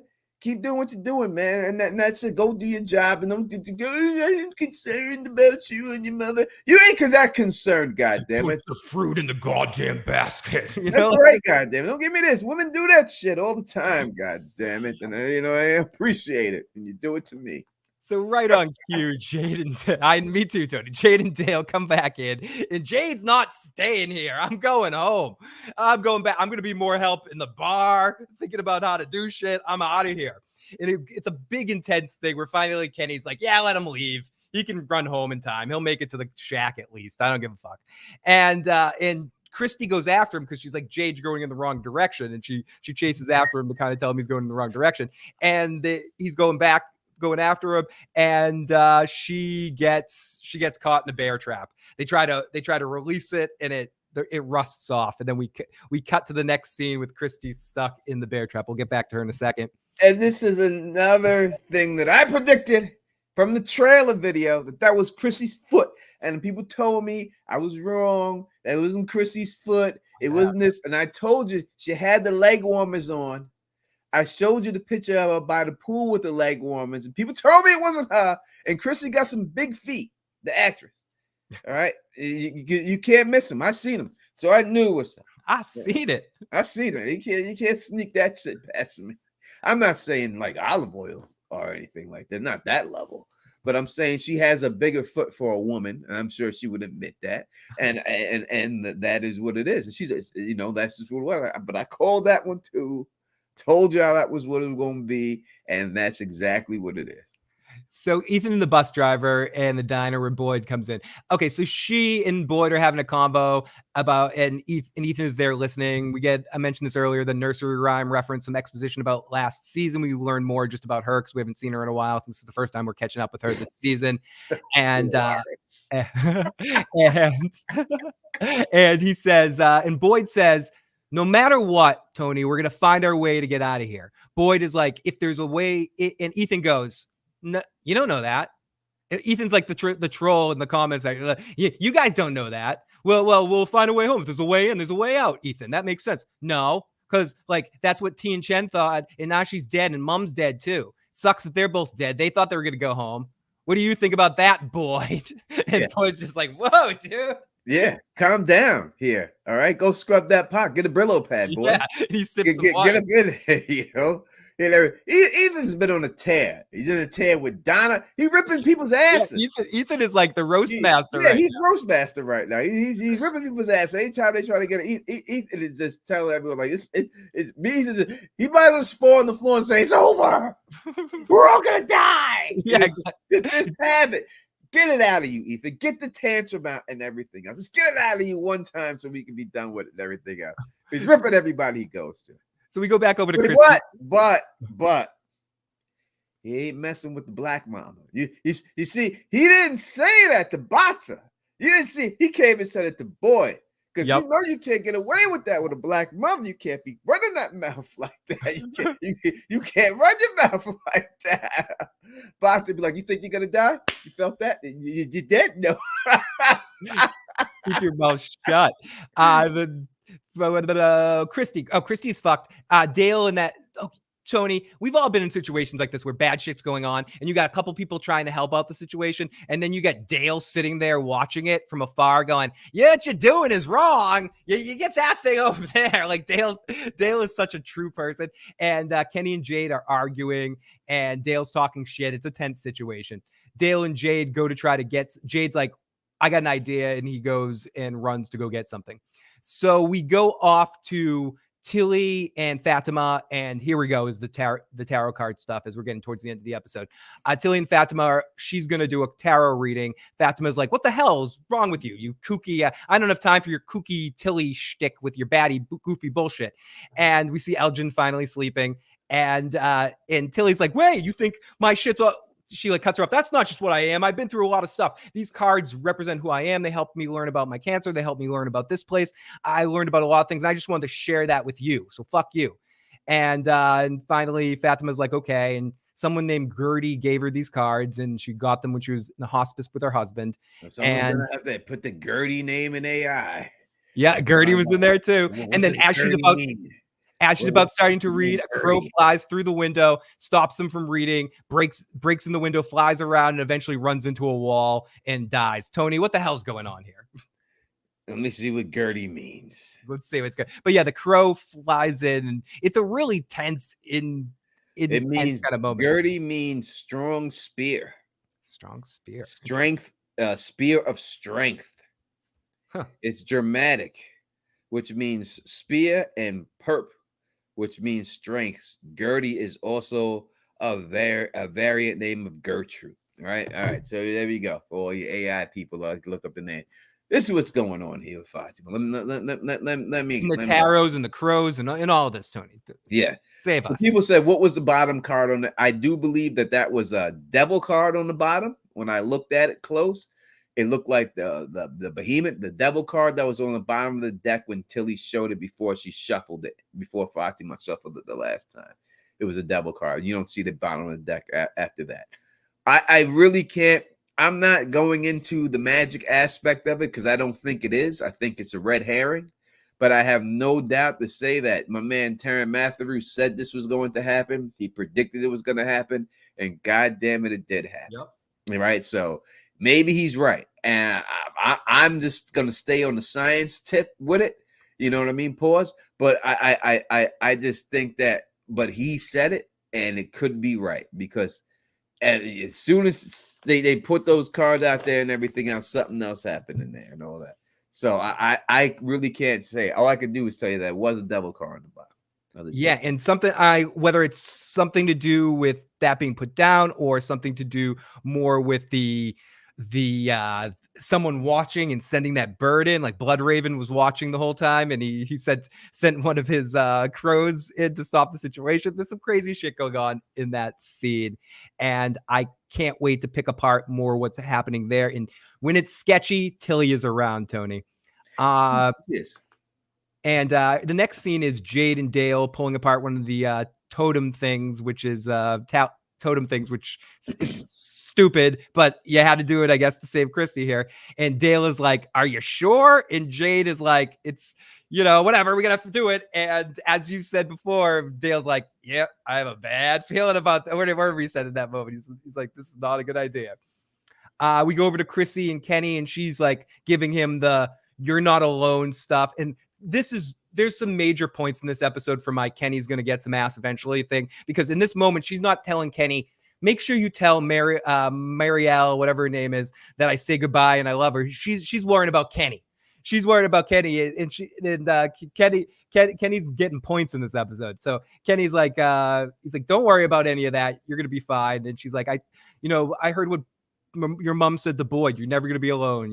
Tell me you're never going to be alone. And we're having debates about the card now. Now, Taryn is saying, in his opinion, he thought that it was a justice card. I thought it was the devil card when I looked at it, and someone else said it was a different card. Someone else said it was a queen card. I believe that it was the devil card, but I will take a look again at it. I'm not a card expert. I'll take a look at it. But when I looked at it, it did look like the devil card because with the hand up and everything else, could be the justice card, could be something else. So we'll see what it is and stuff like that. You see that just because on the bottom of the deck doesn't matter until Fatima shuffles because she has to touch the card. Interesting. 100%. So maybe it was a justice card. I thought it was a devil's card, but someone's saying high priestess. I think y'all just throwing stuff in there now. so Jade and Dale come back and they get Christy out of there. She gets out and she starts screaming. Christy is a badass. She starts screaming medical things. She's like, you got to set my leg right here. And then random dude with the beard shows up for another vision for Jade. And this time, I mentioned this earlier, he's drinking from the skull of Jay or a fucking Mormon, like Carl Tanner, and sipping that blood, Tony, dripping all over his face. And he offers some to Jade, and Christy snaps him out of it and says, and they run back to the cabin with the talisman and take Christy back. But you talked a little bit about it earlier. You're just starting to dig into what you think the significance of the skull drinking blood thing. You don't really do you have a take on that yet? I don't right now. I would have to really think of it. It just seems like anytime there's some blood thing and drinking of blood is usually some type of ritual. It's usually people don't just say, hey, drink some blood. Usually people are some type of ritualistic thing. They hand it to one person, hand it to the other person, and drink the blood. So I think that way. The devil card means transformation, I do believe. Interesting. Which makes more sense for it to be the devil card than any other card if it does mean transformation. So we only have 2 more scenes left in the episode, I believe. The first one is Randall in the bus. He's being attacked by invisible cicadas, and people didn't want to see the cicadas again, but I thought they were used good here to kind of show the horror that Randall's dealing with on an everyday basis. Boyd comes in and he's like, hey, dude, what's up? And he offers to trade houses. He's like, I want to trade houses with him. I want to stay out in the bus tonight and keep an eye on these guys. Taryn lost the bet to the Don Tony Teflon. He has lost the bet to the Don Tony Teflon. Terrence's a man of his word, so I know he will concede. He lost the bet. I think we don't need next episode to concede he lost. Right? We don't have to wait for that. Right? You can see he lost, and we have other bets, but this one goes to the Don. Round 1 for the Don. Round 1 for the Don, baby. Round 1 for the Don. So Boyd is gonna stay in the bus one night, and Randall's still an asshole. So in our final scene of the episode, Tabitha and Victor are driving back, and Victor's dad Henry are driving back. She's getting a bit car sick. He offers her some crackers, and she finds the bracelet, as Tony was talking about, the bracelet in the glove compartment. And he's like, oh yeah, Miranda made that. Tabitha's like, this can't be real. And she snaps. She's like, this is all too perfect. You had me until this moment right now. This is a step too far. The song, the bracelet, you're freaking out. No. Pull this car over. I got to get out. We're not, please. And this was a really good line read by the actress. She said, we're not really in Camden, Maine. Just the horror in her voice as she said that was very horror movie.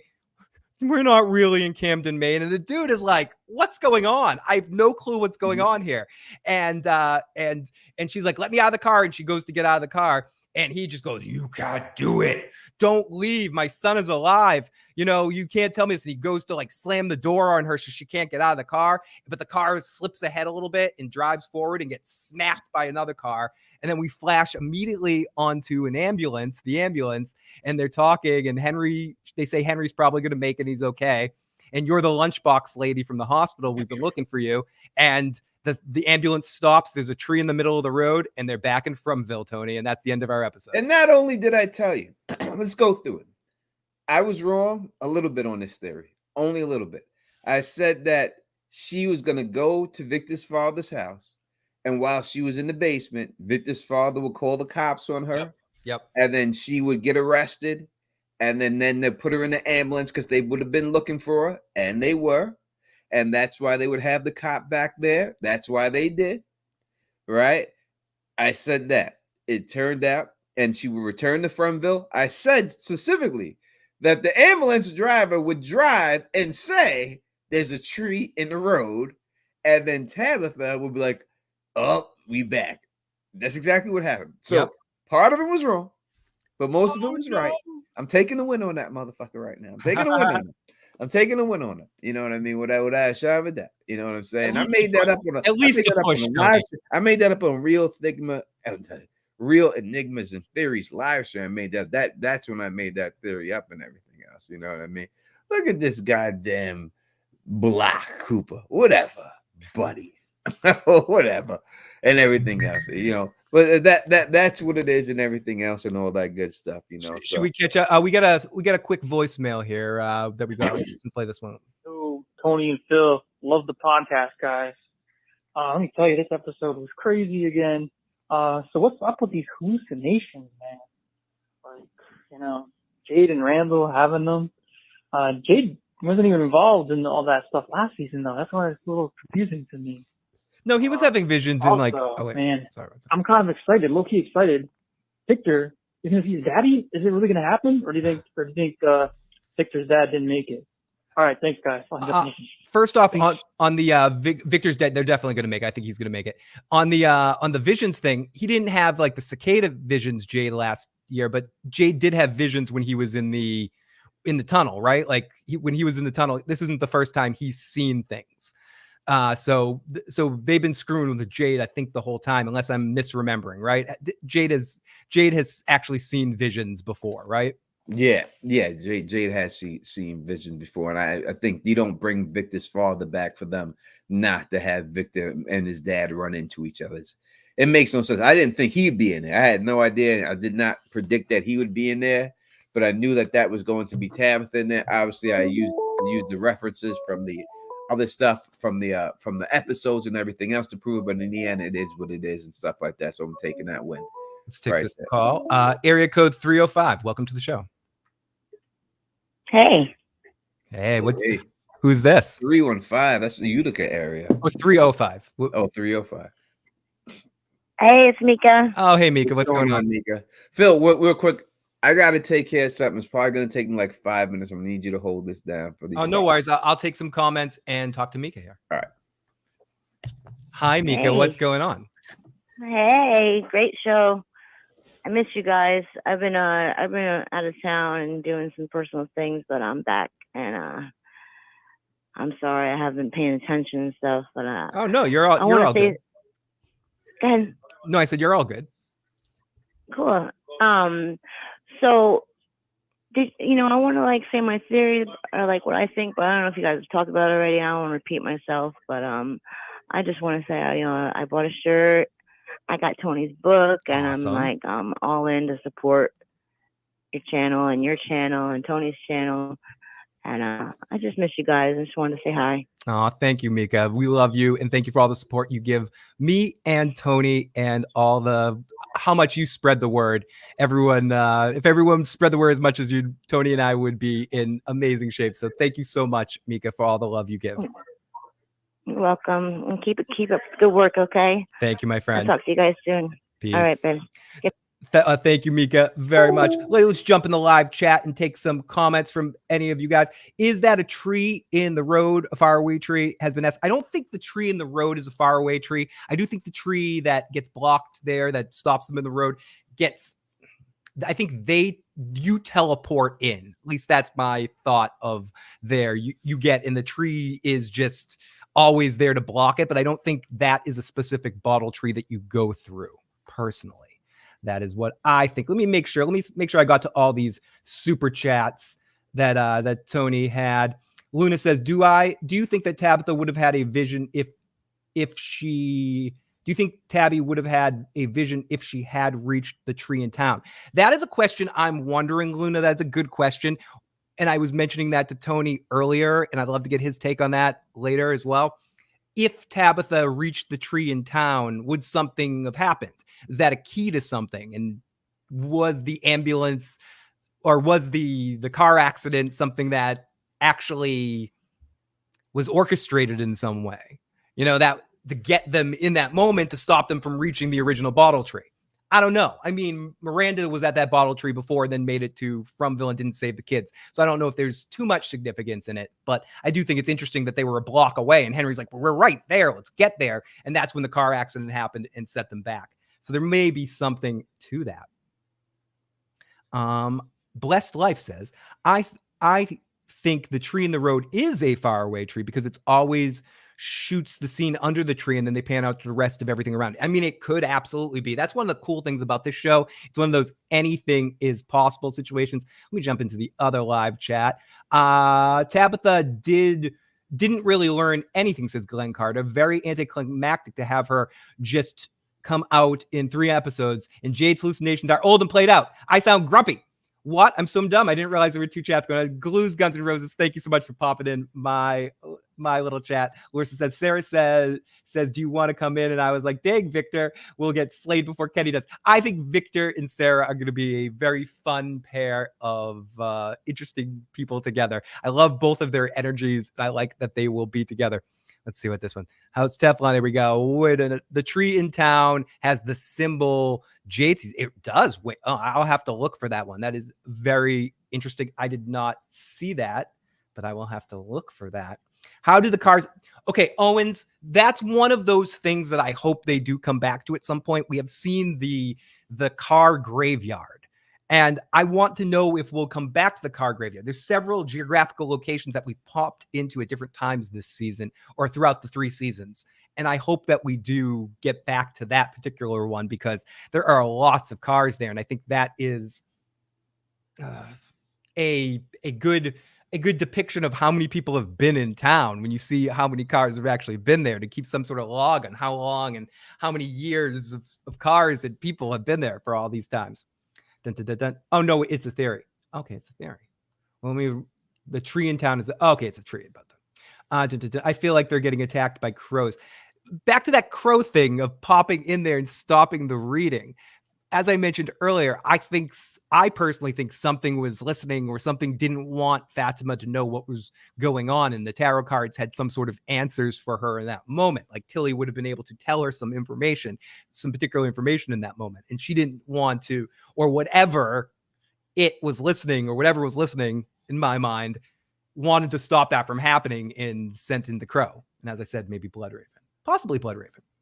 Did Jade just activate a new zombie thing? I think they're between time and space. The monsters are killing. Oh, I'm sorry. I'm jumping in other people's comments.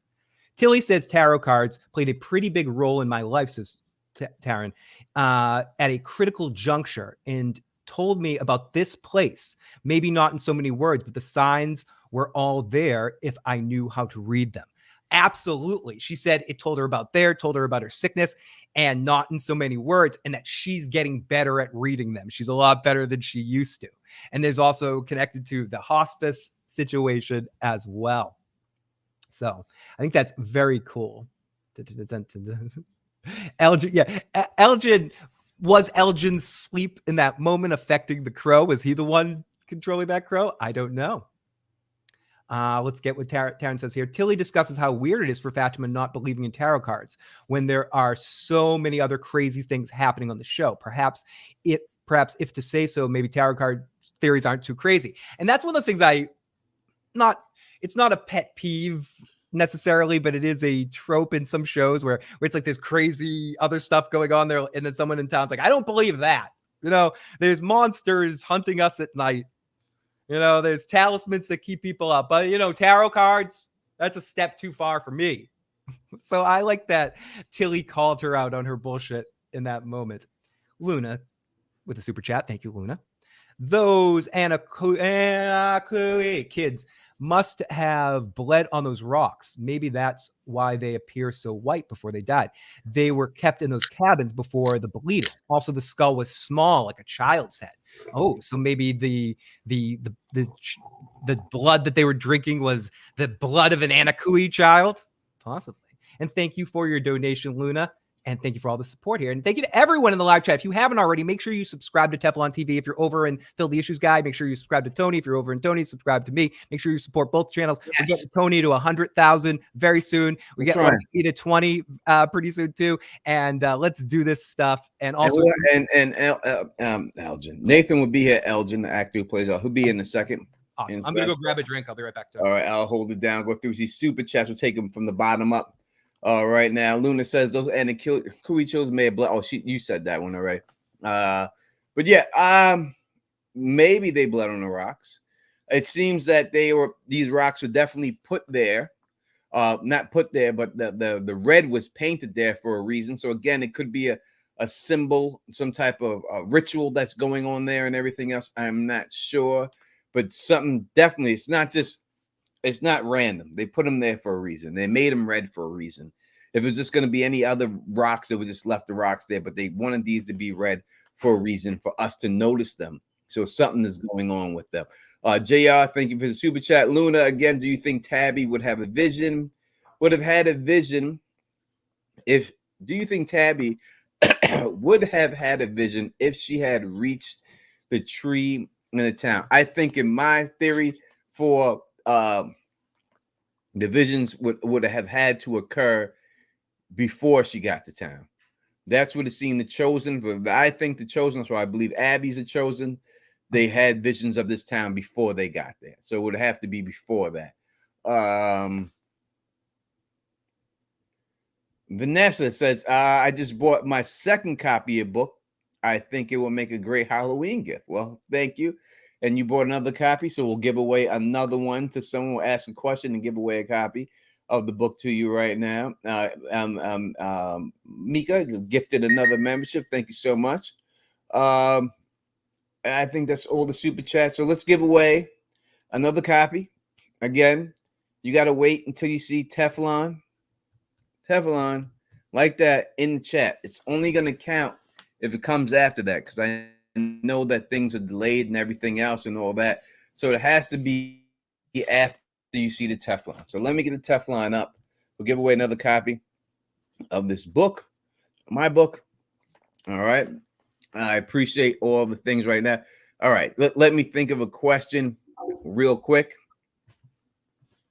to ask y'all. And our guest is here. I see him in the background.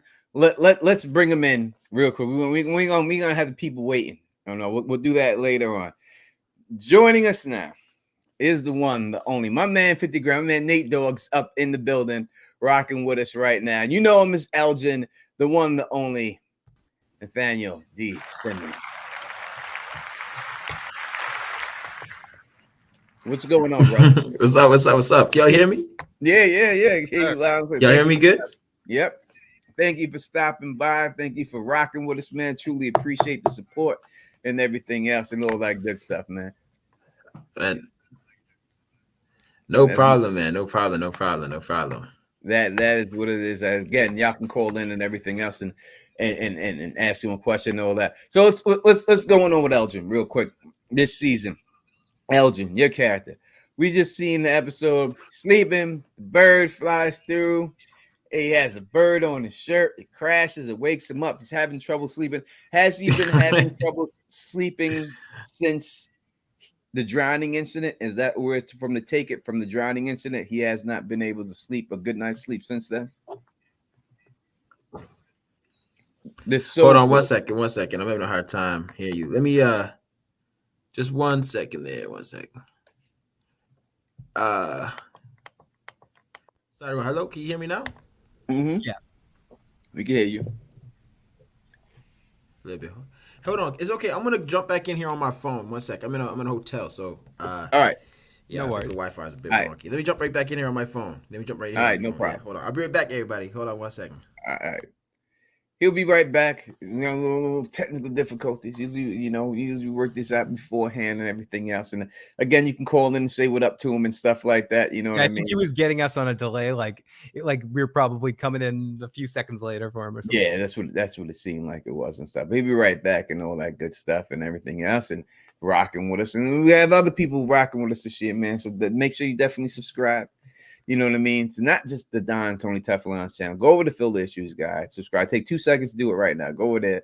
Let's get we have 400 people in here, man. Let's just say 300 aren't subscribed. Run over to Fill the Issues, guys channel. Let's 300 people. Let's 300 people. That's like my whole subscriber base, Tony. Like, come on, let's go over there and hit the subscribe button, and you still be right here. So it'll take 2 seconds. Boom, hit that button and subscribe to Fill the Issues channel, guys channel and stuff like that. We will be. Glue Gun said I'm going back to Phil's chat. The chats are shared, so we can see them both. But can they see them both? Or you can all see the chats no matter what chat you're in. You'll be able to see. No, for them it's actually 2 separate chats. Oh, is it 2 separate chats? Yeah. That's not good. There's the fast one and the slow one. But yeah. Yeah, you go back over there if you wish.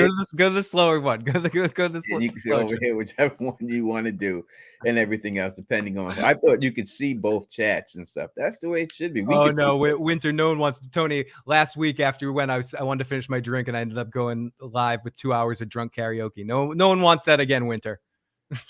What did Sonic your boy say? Is a T, will your book be covered on Reading Rainbow? I would wish it was. I would love LeVar Burton. Yeah, LeVar Burton, that'd be amazing. It was a little bit darker than that, so I don't know if he'll be able to do that. All right, so let me go through the.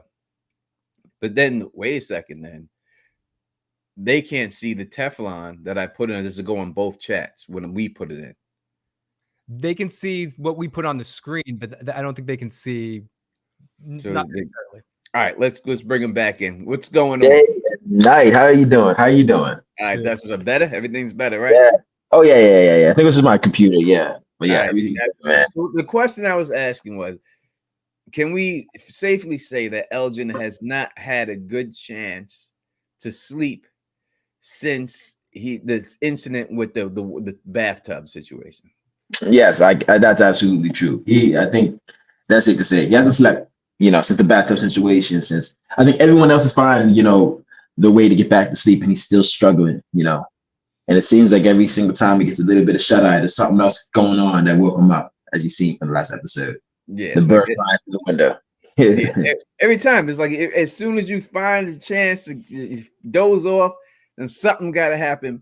And I don't want to say. I mean, I'm just saying that then Tilly always around this shit, man. Tilly around this a lot. Listen, she pulled those tarot cards up, man. Pull the tarot cards up, and it's just start going left. Yeah, as soon as she pulled the cards out, even you would teach, your character was teaching her how to crochet. Yeah. That it just seems Tilly's character seemed to be close, but it just seems, when you have the dream, Tilly's in the dream with you. When you see this creature, I don't know. We don't have a name for this creature. We're calling her. What we calling her? The kimono lady. The kimono lady is what we're calling her because we don't have a name for her. And she comes out to you and she says straight up, yeah, I believe so. And she comes up and she says, she looks scary. And then she comes out there and she puts her hands on your face. To me, that didn't seem to be it was like she wasn't trying to choke you. It seemed like she put her hands on your face, like this. It didn't seem like she was like she was coming to get you at that time. It's something you probably cannot answer and stuff, but that's what it seemed like to me. But what I want to know is that we've seen Kenny get a lot more dialogue, a lot expanding his role and everything else. Like in this season, we've seen a bunch of actors. Do we get to see Elgin in an expanded role this season? Do you get a lot more stuff to do yourself, or is it because you've only been here and there and there? Do you get an expanded role like Kenny to work your acting chops in this? In a way, I think I do. I feel this season as an actor it was challenging in many ways. It also allowed me to approach, as you see in the later episodes. I get to approach different situations that I never had a chance to approach it so far as Elgin, which is really good. And just even in the space of playing around, with the circumstance that he hasn't slept for a while, you know what I mean, and how that makes him feel, and how that those circumstances in that situation of like not being able to sleep anymore, how is it making him like move around and communicate with people? I think it was also a good exploration for me as an actor. Yeah. All right, Phil. Yeah. I kind of want to ask you some From stuff, but speaking of an actor, I know you have a lot of history of working on the stage. So when you're working on a show like this, do you block out time to be able to work, to do some theater shows and stuff like that throughout a year, or do you find it more difficult to do it now? And how do you approach the craft differently with both things, or is it kind of the same sort of thing? That's a good question. I mean, me personally, I try to at least do at least one theater show if I can, you know, but work is fickle sometimes. But I try to do like one theater show a year. I feel like that's some of the, for me, one of the best places to actually like practice anything or learning. Like you can go to classes and stuff, but I find the theater you get that instant gratification. It's like, oh shoot, wait, that worked, you know, like that worked. I like that, like a little juggy. But yeah, if I can, I'll do that. But I honestly with From too, and I told a few, you know, friends of mine who are in the stage, I'm like, what I love about this set is that it really does feel like it's you know, like it's a rehearsal, you know, like it feels like it's theater rehearsal. It doesn't ever feel like we're going, like I never feel like I'm going on to do this show. This is it, you know, it feels very much like what you give. Like Jack is very interested in like what you have to offer him, you know, and he'll play in that environment. And that feels much more like it's like maybe more like a tech run or a dress rehearsal. Yeah. And that's what I like about it. It's something I'm used to, you know, it's much more something that I've always been used to of it. Yeah, and that alive feeling of like it's just constantly moving, and I bet that comes from Harold. I mean, Oz was very much like that, and he kind of trickles that down probably. Oh, absolutely. He says what he says to me all the time. It's like, just you know, just to be here, man. I'm here with you. That's something he told me on like one of my first days I worked with him. He was like, hey, I'm here. It's just me and you. You know, just me and you right here, and that's something that stuck with me. You know, it's us. That's all that matters. It's us. It's what it's our relationship, the character relationship we're going through right now. It's you know, like everything else. I'm sorry for my language. Screw everything else. You know what I mean? Like, you can say whatever the fuck you want. Yeah. Please say whatever the fuck you want, whenever the fuck you want. All right, listen, the phone line is open. If you want to ask him a question, don't be shy. Get on the phone line. He's here to hear from you. That's the reason why we have him here tonight, is to hear from you. You know the number. If you don't know the number, please put it in the chat so you can ask him a question. How was it meeting Harold, like, for the first time? I'm sure you've seen him and stuff and everything else and all that. I mean, to me, like I look at him like you know like Omar from The Wire. You know what I mean? It's someone I would have loved to meet, and you actually got a chance. Like, he's iconic to me like that from his older stuff he's done. How was it to meet him in person? Oh man, I mean, like for me, one of my favorite Christmas movies of all time was like Best Man Holiday, right? So for me, it was terrifying when I first met him, right? Yeah, I watched that so many times as a kid. Like, I don't know. It was weird. It was like seeing a ghost or something. And then I was expecting him to have like an ego, and I was scared to talk to him. But then, like, you know, he's one of the most genuine and nice people you could meet. It doesn't matter who you are. Like, he'll talk to you like you've known him forever. And that's like, it's incredible for me. You know, I feel blessed to be able to, like, you know, meet him and then get to work with him. Like, that's just, yeah, I could retire tomorrow and I'll be happy, you know? Yeah. We have our first caller. This is Mika. Wanted to say hi again. Mika, you are on. Hey, Mika. Yes, I remember you this time. See, I remember you. Hey. Hi, Tony. I saw Nathan. You remember me? How you doing? I do. I remember you. Yeah, I remember you. How you doing?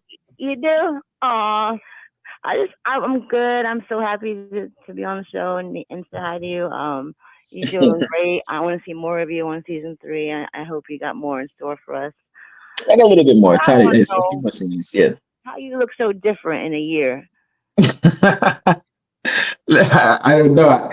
Skin routine, I guess. No. I know I like rocking my beard and stuff, and I try to differentiate myself from Elgin and stuff like that, because there's a lot of heavy emotional stuff sometimes I gotta carry me, so I try to walk differently. I'm also trying to, I'm in the gym a lot more right now too, like actually lifting weights.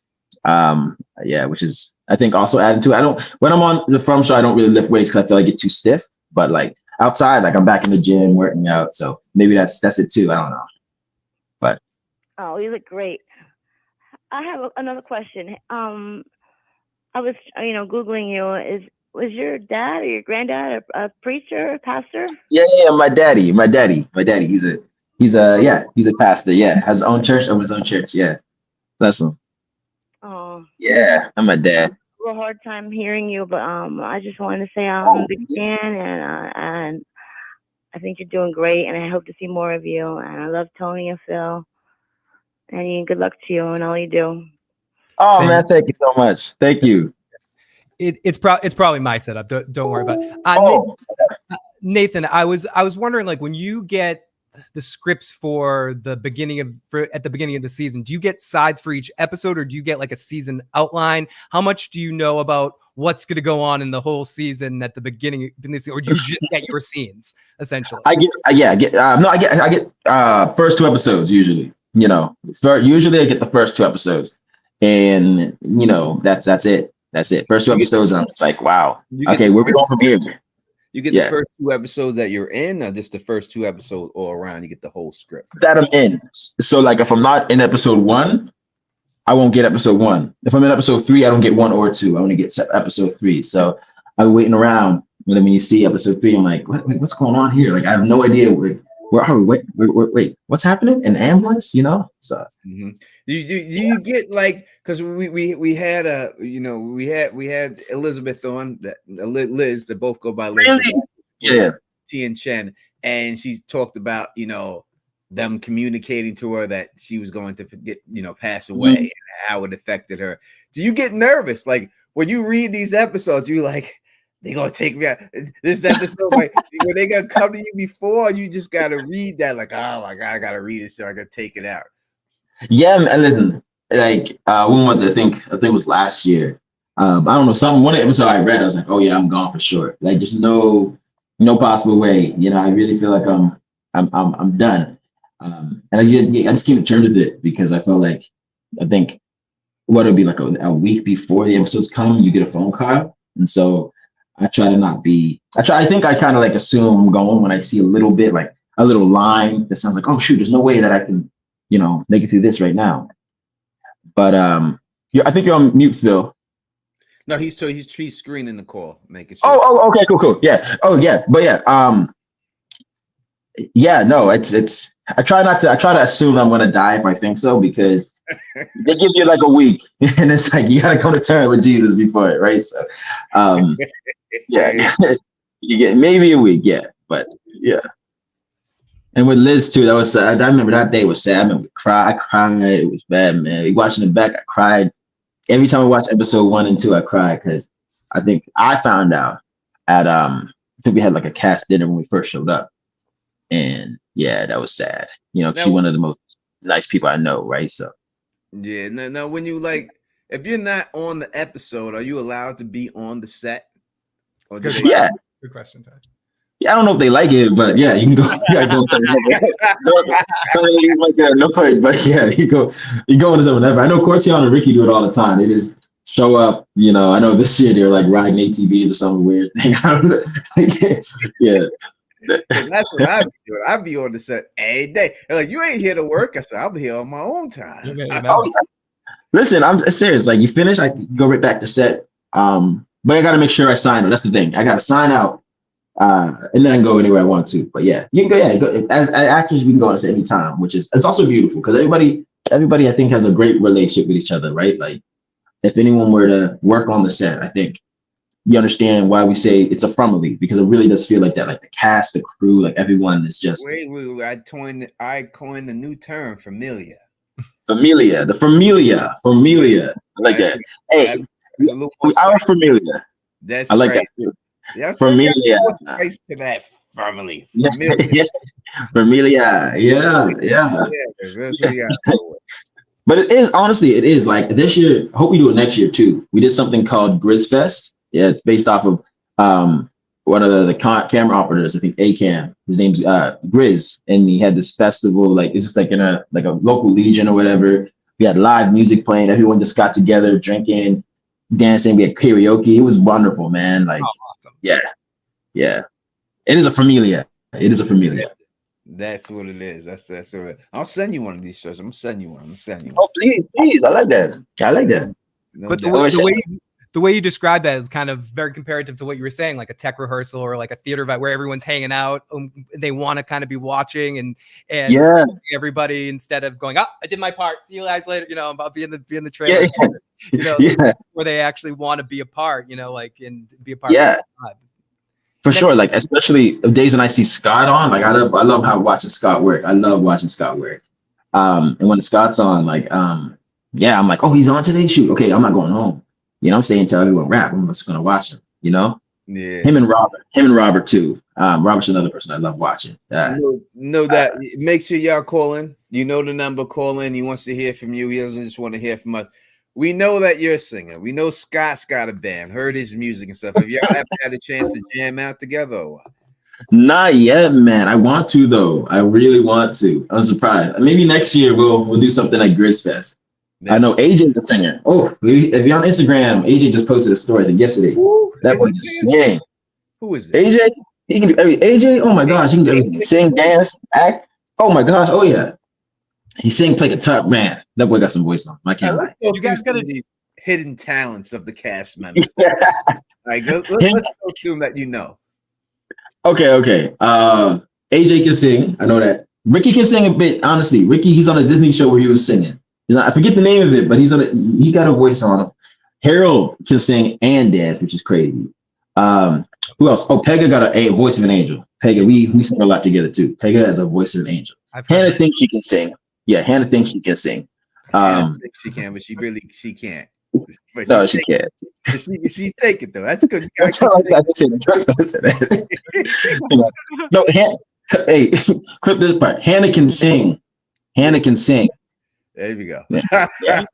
You guys should do like one of those like Buffy and Scrubs did, like a musical episode. You know, where everyone. I want to. Yeah, that'd be so fun. I really want to. That'd be like the best thing ever. Someone talk to John. Someone tell John like we should do a musical episode. Yeah, writers. Oh, even the showrunner, the writer, John Griffin can sing. John, he can sing amazing. John, yeah. I mean, there could be a spot that someone has a guitar in Colony House and one of y'all just start singing. It's easy to put that in. You know, what other hidden talents do we know that we don't know about the cast that you know of? Any other hidden talents? Oh my gosh. Oh, Chloe. Chloe is an incredible dancer. As well as Avery. Avery is also like incredible. Unbelievable. I feel like yeah. We have a caller, Gabrielle from area code 347. You're on the air, Gabrielle. What's up? Calling from New York. Yes, sir. Hey, what's up? I feel like this has been a burning question. I wanted to know from Nathan, like, who is someone that you haven't had a lot of screen time with that you're hoping to get screen time with, or like an arc that with another person that you'd like to work with? Scott McCorm. Yeah, Scott McCorm. So, absolutely. Scott is, I think he's a gem. I watching him, you know, watching his process and watching what he does on screen. It's, oh, did I just drop out? No, you're here. We got you. No idea what just happened. Oh, yeah, no, was watching Scott. I haven't done much with Scott, and I love, and also Liz, if I can do too. Liz is someone else that I really would like to do a good scene with. Yeah. I think you will, because we heard Victor say he didn't like you when he first seen you. Fingers across. Right off the back. I don't like that. You see him, I don't like that. So I think you will eventually get a scene with Scott. Scott mad cool, living in New York himself and all that good stuff. So for sure. Got nothing but love for Scott and all that stuff. Oh yeah. Anything else, caller? No, well, hopefully you do get that. That sounds really cool. Thank you for answering. Thank you. Thanks for calling in. Thank you so much. Don't be afraid to call in. Y'all be calling in. Now you have a chance to call in and speak. So you love to work with Scott, you know, and Liz, if you get a chance to do a lot more scenes with them and everything else. I know Liz is also a acting coach herself and everything else. Have you learned anything from any of these actors that helped you in your craft? Oh my God, yeah, I learned so much. Oh boy. I think being present, I'm going to keep harping on that, because that's one thing that seems like all of the top people have, is being present, and also like just follow your impulses like to the moon. You know what I mean? Like, and one thing I learned from David, I say as well, David, I want to do a scene with David too. And one thing I learned, that I take with every, you know, any show I'm doing. Like right now, I'm working on a little a low budget like sitcom. A friend of mine in an amazing comedian, Jonathan Torrance, here at Nova Scotia, made. I'm working on it, and I'm trying to take this advice David come, which is like, when you come to set, come like you're only going to do one take. You know what I mean? Like, put that amount of effort into it. Like you're gonna do one take. And yeah, those are things like I learned. I'm so sorry I'm around so many experienced actors that I can pick up so much off of. Yeah. That is great that you're able to. You know what I mean, Phil? Yeah. And so I'm just gonna put the call-in number down there. All right. 990. All right. And so it seems that these monsters has stepped their game up this season. Yeah. You know, the trickery and the barn and everything else. Is that something that we're gonna see more of? Hello? Yeah, I'm here. I just doing it. What's going on? You good? You good? This hotel hates you, Nathan. Yeah, it absolutely hates me. I'm talking to myself. All right. Was it like, I don't want to, how can I say it? Are we going to see more of what we've seen from the monsters this season? Yeah, man. I think this is a crazy season. I feel like I'm gonna say that. Like it's a crazy season. Yeah. I won't say too much, but I feel like the monsters are getting a really good representation this season, especially. Yeah. And will we have, I don't want you to say too much at all. Will we have, even if it's the slightest, any more clarification on the kimono lady? I think a little bit. Yeah, I think. Yeah, I can speak for myself, but it could be just me diving deep. But I feel like I think people will be satisfied. I feel like some information gets put out there. I believe. Yeah. Okay. Yeah. That's what's up. We got somebody, Phil? Yes, we do. We got area code 616. Welcome to the show, 616. Hey, 616. Hi. Hey, how you doing? Hi, Nathan. Hey. So I was calling because I wanted to say I'm loving your performance, and you are acting, okay? Because the next girl goes through that window. Very cultural accurate was your response. Your response was very culturally accurate. I was scared too. I felt that. So, I was calling to ask because, your character, he sees a lot. Like, he has a lot of visions and a lot of different things is going on. I can't really correlate, what the messages that he's getting. So can you tell a little bit what you think those messages are? Or what is Elgin feeling in this moment when he's seeing all these different things?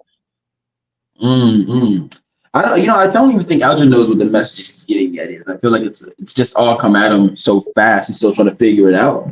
And one of the dilemmas I think Elgin's going through is like he's constantly like retroactively trying to figure out what any visions he's getting are and what they mean. Like he's trying to find meaning for them. To also like dictate his purpose and stuff. So I think part of Elgin right now, at least the character, is him trying to figure out. So I'm trying to articulate this. I think it's him trying to figure out like what these messages or these visions that he had, what they mean, and also at the same time trying to figure out what he can do to help other people in the town. Yeah. That is what it is. All right. So the ladies want to know. So I'm gonna ask it for them. All right. That's not me. Paul. Yeah. The ladies want to know: are you a single man? Who asking all these questions? Say I'm a single man. Are you a single man? They want to know: are you single out here? No. Last year maybe, but this year no. I'm cuffed up, man. I got a nice, beautiful Bahamian woman. I'm in love. I'm loving her right now. Yeah. Yeah, her name is Ira Motree. If you want to look up, but yeah, beautiful. That is probably watching. I know she probably watching too, and I love you, baby. That's what I'm saying. Listen, that is the most beautiful thing in the world. Congratulations! Yes. Congratulations! Thank you. Yeah. I cheers on that too. It's hard to find somebody, baby, in this world. Oh, it is. Yeah. So when you do actually find somebody, it's always that's always special and stuff like that. Yeah. That is what it is. I'm sorry, ladies. I'm sorry if that wasn't the answer. Man, honest. You're being honest. You ain't gonna sit here and tell you out some lies and stuff like that. Nobody's studying me, man. Come on. Oh, please. You can't see the chat. I can't see the chat. No, I can't see. we have a voicemail of someone that called while we had one of the other callers. Let's play the voicemail. This is area code 205. Hi, my name is Chris, and I've got a question for Nathan Simmons. I wanted to know if, like, from an actor's point of view, is it difficult to do like horror, like kind of genres like the From series versus other like lighthearted, perhaps genres? Like, as an actor, is it difficult to step into the like a more serious, melancholy kind of approach versus like something that's maybe a little bit more closer to like everyday life type stuff? So that's my question. So yeah. Area code 937. Please call right back. I just want to give Nathan an opportunity to answer this question. Yeah. Please call back. For me, I gotta say, like, I'm working a sitcom and I've never really done a comedy before, so I find this is extremely hard. I feel like comedies, drama meets timing, and that's what gets hard because like in drama I can drag things out, but in comedy you can't. And with From compared to other horrors, I feel From is much more of a real and grounded, which is ironic, but it's much more real and grounded with just how the characters are reacting to certain things, whereas a lot of horror, and I know this because I had an audition. This is a note I got back from a horror I auditioned for a few months ago, a film, and they said that like I was kind of like too grounded, and they wanted me to be bigger. And I took that the wrong way. I'm like, but I'm being real. And my agent, Nick, he was like, no, Nathan, like that's different because like From, everything is super grounded, it's super real, and like they're looking for something much more animated. Yeah, exactly. Yeah. So, but From in particular, compared to other horror, it's super grounded, super real to the point like the thing you see characters are actually, the emotions people are emoting is much more based in reality, and most of the time the actor actually cause themselves to go through these emotions, So, yeah, they're really feeling it. Yeah, I guess they want you to act like, I would say, more stage acting, right? Like when you act, you got to be more animated when you're out there on stage and stuff. You got to yourself. Perform to the back of the room. You type shit. So they probably want you to see a monster and be like, just be like, see, because I'm gonna be honest, this is me. I'm from Queens, New York. You know what I mean?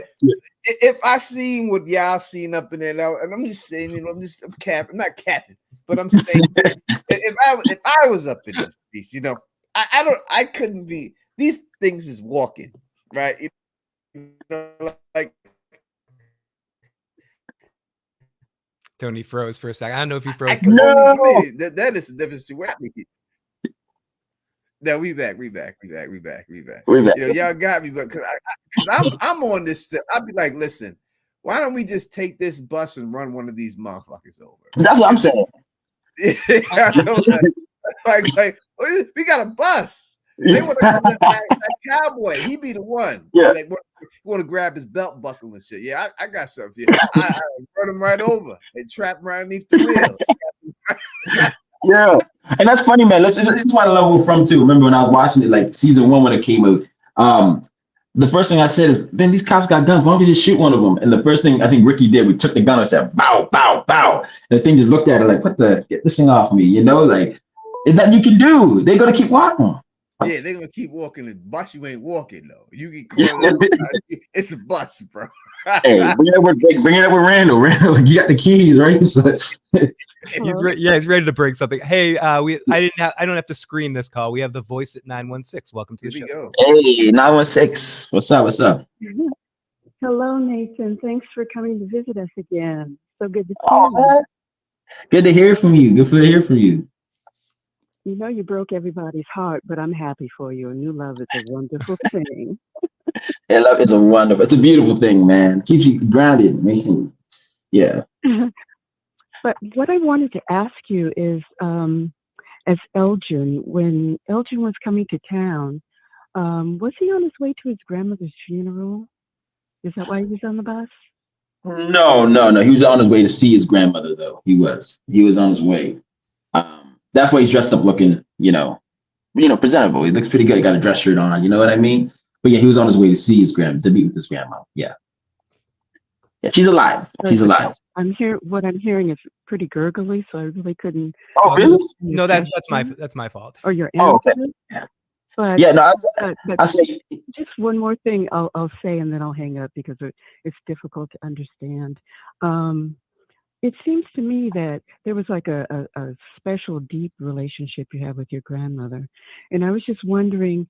It made me kind of think of The Shining. You know how the elderly man and the boy had a special bond because they had that same sort of gift. Did the grandmother have a gift like that, or did she help Elgin understand what these kind of premonitions may be, or will we ever find out? oh, that's a really good question. I've actually haven't even really explored that. I just more so, explored how much the grandmother really meant to Elgin, but that could be a possibility, something could be like something was passed down. But yeah, right now I'm gonna say, but first, I don't know, but that's something I would like to think on, and hopefully, hopefully the writers explore, going forward. Okay, if only if you can say though, Yeah. first experience in having premonitions. Yes, it is Elgin's first. As soon as that first seizure he had, whatever, where the dreams and the visions came, that was his first experience. That's what kind of like really set him off. Like what's he seeing? Like what's going on? Because he's got hit in the face with a bunch of things that he's never experienced, or things he's not used to, and horrors he haven't seen before. Right. Okay. Anything else, my lady? Oh, whoops. Yeah. Oh, hung up on me. No, she bad. Listen. So that ends all y'all trying to shoot down my theory, saying Elgin had the dreams too, and I told you did. I told you this. So y'all didn't want to say anything else like that. My man, Real Enigma and Theories, get on the phone line, man. Get on the phone line. I'd love to hear from you. That phone line up, man. Now, people try to shoot down my theories, man, and everything else, and they were bringing you up, and I was like, nah, that ain't the case. But without even me saying it, you done set the record. It's true. Now, I don't say this real quick. I have told the voice of 916 that this is a voice that needs to be doing some type of radio, some type of voice acting, and she doesn't believe it. So you, as a professional, you heard her voice now a couple of times. Do you think that she has a voice that could be in these things? The lady that was just speaking? Yes. Oh, absolutely. I heard podcast immediately. I was like, while she was talking, I had to like go back and think of what she said, because the whole time I was thinking, why hasn't she done an audiobook yet? You know what I mean? Like, you see this? 916, you need to get this thing popping. Yeah, you need to get these things popping and everything. Speaking of books, people go out there and buy my new book that just came out on Amazon, Darkest Before the Dawn. Go out there and buy the book. I'm gonna send you a copy. I'm gonna send you a copy of my book. Okay, yeah. I'm gonna look that up on Amazon. Yeah, Darkest Before the Dawn on Amazon. Tony, you know my name, Tony Bowers and stuff. You'll see it up there and everything else and all that. Let's show the. It's just for you, so you can see the cover real quick. If you can see it, there you go. That's the cover of the book, right? Shadows of Deception. Yes, that is what it is and stuff. So we put that out there and all that. I want to see this. Yeah, we trying here and everything. We trying. So make sure y'all call in. We got them for a little bit longer here. Make sure y'all call in and stuff and get your questions. And I don't want to just be the only one out here asking questions. To bring them on so that you guys can ask questions and everything else and all that. Tony has been trying to talk to you know what I mean. So yeah, let's get these questions. And Phil, next question for so when you were filming the scene with this is just a dumb question of because I'm ignorant to it. Like the scene when you're waking up with the crow flying in, was there anything in that moment going through the room, or was that all like a computer after the fact? Like did they just tell you react to what's happening and throw something? Like what was going on for you in that moment actually, and like really shooting that scene? I gotta say, Kate, one thing. I watched it. I was watching it just right now with my friend Alex, who's writing a sitcom I'm on right now, and she. So there's a scene where this guy reaches up and swats and hits the crow for a second. And I remember when I was sitting there watching it happen, I was like, "What is he doing?" Because he's just going like falling and doing this. Kid, he kept doing it. I'm like, "What's going on?" And I finally seen he's hitting the crow, but I was like, "This is so weird. Like, why is he swinging like at the air or something?" But most of it was done by like almost like puppetry, like with strings, right? Like when the light fell, it was like a string that was pulled. Anything else that was whacked was a string like that you can't see, which I thought was incredible. That is. Yeah. That There was gave it nothing. more weight. Yeah. What was that? Oh, I said that gave it like more weight because you actually Yeah. feel it in the scene rather than it just being some computer nonsense. Yeah, for real. And yeah. And I just had to imagine there was a bird that fell. That's what the only note was. But like it felt super real. Like everything was pulled and everything felt just natural, like if there's something hit it, which I thought was interesting. Yeah. That's right. So did you singing? Your father's a pastor. Did you start singing in the church? No. I taught myself how to sing a little bit with piano. I played bass in the church when I was growing up. Sorry, no problem. We've got area code 347. Welcome to the show. 347. Yeah. Hi, Tony, Phil, Nathan. Hey. Nathan, I was going to do the showrunners let you guys improvise or take your input into what the character would be doing in that particular scene. Like, are you allowed to say, "Oh, I don't think my character would say that," or give your input? Oh yeah, absolutely. You can, they're very accessible. Like, I think one of the first questions like I had I think the first day I went to Jack and I was like, "Hey Jack, so I think Jack and John," and I said, "No, I was John. I'm so sorry." I went to John right away, the writer, showrunner, and I was like, "So like, am I playing more so like, is he in between reality right now? Does he like he doesn't know what the difference between reality and like the dream world or the vision world is?" And we had that conversation, and I said like, "I think he is because of this, that, the third." He said his piece and stuff, and then we made an agreement on what was the truth.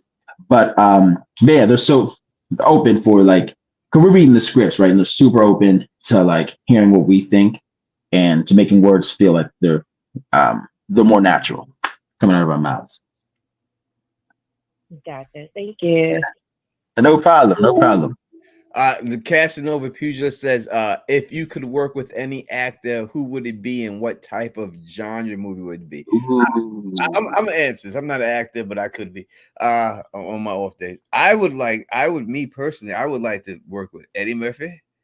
That would be the dream. Like this, I would just like to meet Eddie Murphy because he means a lot to me. I would like to meet Eddie Murphy. I would just like, if there's any actor in the world I can meet, I would love to meet Eddie Murphy. What about you? Me? Okay, one of my dream actors to work with, actually, going back to when I was, university, would be Chitwell Elijahford. That's, one of my dream actors to work with. Yeah. On stage or in the film. Yeah. All right. That is what it is. Doc, I see your question. Thank you for the super chat. We can't really answer this right here. It's your theory. We're gonna say it though. Now, Elgin, don't react in any way. All right, we'll turn your camera. Poker face. I'm gonna smile like this so you don't know. Put your book up again, Tony, so it blocks his face. She says Donna is Eloise. Escaped and returned. Show cinematically episode 8 or 9 when revealing Victor had sister, and then the next scene opens with Donna. So he's saying that's what it. Now, hearing theories like that, do you people out there in the show, do y'all make up theories and go to each other like, this is what you think is happening? All the time, like every week, I'm like, here's what I think is going to happen. I think that Ellis is going to do this because of that, and then Ellis going to be like this because of this. Yeah, no, all the time. Yeah, we always make up our theories, and then we find out when the scripts come out if we're right or wrong. Yeah, and that's really it's part of the fun, though. Yeah, it is. I mean, that's when you have a mystery box show like this. That the fun is just trying to figure out exactly what's going on and everything else in here, and just working through it and everything else, and seeing what it is and stuff and all that good stuff. Yeah. So that is what's up, and everything else. Phil, you got something from a man? I mean, I could keep asking you about this stuff. And we're talking more about like I keep wanting to know about how it feels to be on that set and be a part of the production. And see, it's hard because there's so many questions I want to ask you, but there's like, I know there's certain ones you just can't answer, about like things that are to come. You talk about, you guys throw about theories and stuff like that, do the writers kind of watch you guys in the background and go, ha ha ha, yeah, you guys are all wrong? Do you feel like anyone on your set actually knows what's going on? Does Harold know what's going on, you think? Like, does he know the end point of this series? I think only people who know is Jeff, Jack, and John, the 3 J's. And I think they like holding that over to all of us. I think it's just like weird, macabre game they play, just like making the actors like rack their brains and stress out about things. Yeah.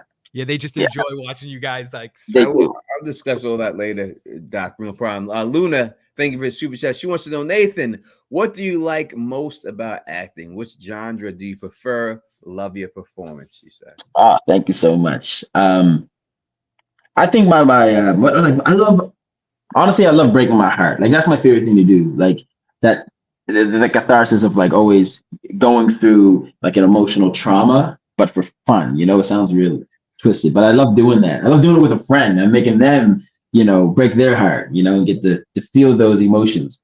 And my favorite type of genre would probably be, I like dramas. I like pieces where characters have to work through situations that are like emotionally heavy for them, or work through situations that they're not comfortable with, and just like explore certain themes and certain issues that characters have problems opening up to. Oh my gosh, that's hard. Yeah, that's what And that energy. Go ahead, Phil. I was just gonna say that energy must be so much. You were talking about live in front of an audience and doing that stuff in theater. Like, that's why, you know, doing Greek tragedy or Shakespeare type stuff, like really in the heart of it, of that human interaction in that moment of, yes, it's great making an audience laugh and that feels great, but when you make a whole audience feel that emotional drop as a performer, that reflection must be something that's just but I was just talking to AJ about this in when we went to LA for the screening. It's like, film was great, you know, like it's so great. You do it and then you watch how it grows and expands months later. But with theater, the addicting part is like the power you feel when you suck the air out of the room, you know, when you do an action or you say a line that sucks the air out of the room and you just hear silence. Like, it's so addicting. I mean, all three of us are musicians and we played in live settings. It's like you get that same feeling when you're performing in front of a live audience as a musician too, that feeling of being that real time, real moment. I mean, all three of us kind of know that energy, and it's like, there's nothing like it. And the same kind of vibe, you know? Yeah. Oh, absolutely. Absolutely. There's nothing like the live performance. You hear like people who are, I don't know if you watch wrestling, probably do, but you hear like, I do, right? You're right, like The Rock. Yeah, I swear, when I try, who left professional wrestling and became famous actors. They always come back because they always will say, "There's nothing like that live crowd." Nothing like right there, and you feel that energy of that live crowd. No matter what they've done in movies and all that, it's just not the same energy when you have a live crowd that just. When they hear you come down, you walk that aisle and you do it. And that's what draws them back to it. And I think it'd be the same thing when you're doing plays and stuff. That's what it is. That live energy just can't be fabricated, right? It's 100% real. Mm-hmm. And the only time it gets close is when it's a screening, you know, and people clap at the end of your screening. That's that gets close to it. But yeah, there's something special about doing a play and just living in that environment and going on the journey with the audience. There's something about that that's unique. Yeah. If you were a professional wrestler, what would your ring name be? Oh God, no! I can't bring this up. I had it all. Let me bring up SmackDown versus Raw. Shoot! Oh my God, it was Nate Dogg. Yeah, it was Nate Dogg. Yeah, that was it. DAWG. Yeah, it was Nate Dogg. Yeah. mine was Treacherous Tony when I was little. Treacherous Tony. Yes, that was Treacherous Tony. Treacherous. Listen, I love wrestling. Oh my God, both of them. WWE, SmackDown, Raw, Rampage, Collision, Dynamite. I'm all about it. And people say, "What's your favorite song right now?" Oh, right now? Oh, my favorite song. Yep. Oh God, my favorite song right now. That's a hard question. You know what? It's still gonna be this. Sure Thing by Miguel. That rerouted for me recently. Okay. Sure Thing by Miguel. Yeah. That's yeah. We got Stephanie from area code 501. Welcome, Stephanie. Hi, this is Stephanie from Arkansas. Hey. And I just wanted to say that I'm such a huge fan of your character. I feel like Elgin is such a pure, good soul. And I have a feeling that when Fatima's baby is born, that baby is going to be so special and can go either way, good or bad, but that Elgin is maybe going to be a guardian or a protector because he is such a pure soul for that baby. And my question for you is, what is it like working with the actress who plays Fatima? Because I feel like the two of you have such great chemistry when you're in scenes together. Awesome. Oh yeah, that's 501.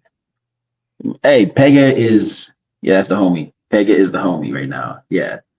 Pega, I can call her and I can't. I'm on my phone. Never mind, I can't call. She's sleeping anyway. That's my we're really close. Ironically enough, we're all close together too, but a lot of time after we finish shooting, me, Hannah, and Pega, we have a little trio. We like to hang a lot. We watch movies together and play board games and karaoke. Yeah. We're really close. That chemistry. I think I'm happy you can see it because I think it reflects well of our relationship. Yeah. This is just something I like overall, and this isn't something that you guys didn't have in season 1 and season 2, but I feel like season 3, you can feel the chemistry of the whole cast even more. Like you can feel that energy of you guys more as a complete like theater troupe kind of, or just to keep on that tonight, but like you feel that over this season of just all of you guys connecting. At least it comes through in these first 3 episodes, at least to me. Yeah, and I'm happy because I feel like that's how we're trying to reflect it. You know, like the whole cast, like we all like doing stuff together. You know, like Friday night, most of us all go dancing at a specific club. You know, it's called the Pacifica. We all go together. Like we have family dinners and things. Like it's Listen, I'm coming to Canada, man. We're getting on that dance. We're gonna see what it is. Hey, you feel good come out there, man. We coming out. We coming out. Hey, you might as well. Listen, the game. I did a show in Saint Hubert back in the day, rap show when I was rapping back. Oh shoot, okay. Saint Hubert. I tore it down, bro. I ripped it down. For real? Oh yeah. Dang, man. Yeah. You gotta get out here from Magnetic North or something. That's a new festival in Nova Scotia. You gotta come out for it. I'm gonna come out there. I'm playing them games, man. But I did a show out there back in the day. I remember it's one of my great memories of my life that I ripped that down so bad and everything else. And that was like one of my first times out there because drinking the Molson Triple X and everything else, and and I was sipping on that. Oh, the Molson. Yeah, Molson Triple X. I drink that shit too, man. That'll get you. That'll get you. Quick. Jeez, that's one of my experiences out there in Canada and all that good stuff. I had a great time out there. I never had a bad time out there. Hey, we're lovely people, man. Honestly, we're lovely people. Yeah. If you haven't experienced Canada yet, you should. Like, it's from East Coast to West Coast. Every single province is uniquely different than the other, except for the prairies. They're all the same. They're all the same. The prairies are the same, but most of the province, every province is different, and people move differently too. Yeah. That's what it is. All right, you're from Canada. Let's get into it real quick. I know. Are you rolling with your countryman Drake? Okay. Or are you on the other side? Sorry, guys. Oh, another call? Okay, bring the call. Another call. I mute you guys. I mute you guys. And I interrupt. I mute you guys when I check the call. So I'm sorry if I interrupted a couple of times. Did I interrupt something good? Perfect timing, Phil. Perfect timing. Bring the call there. Bring the call.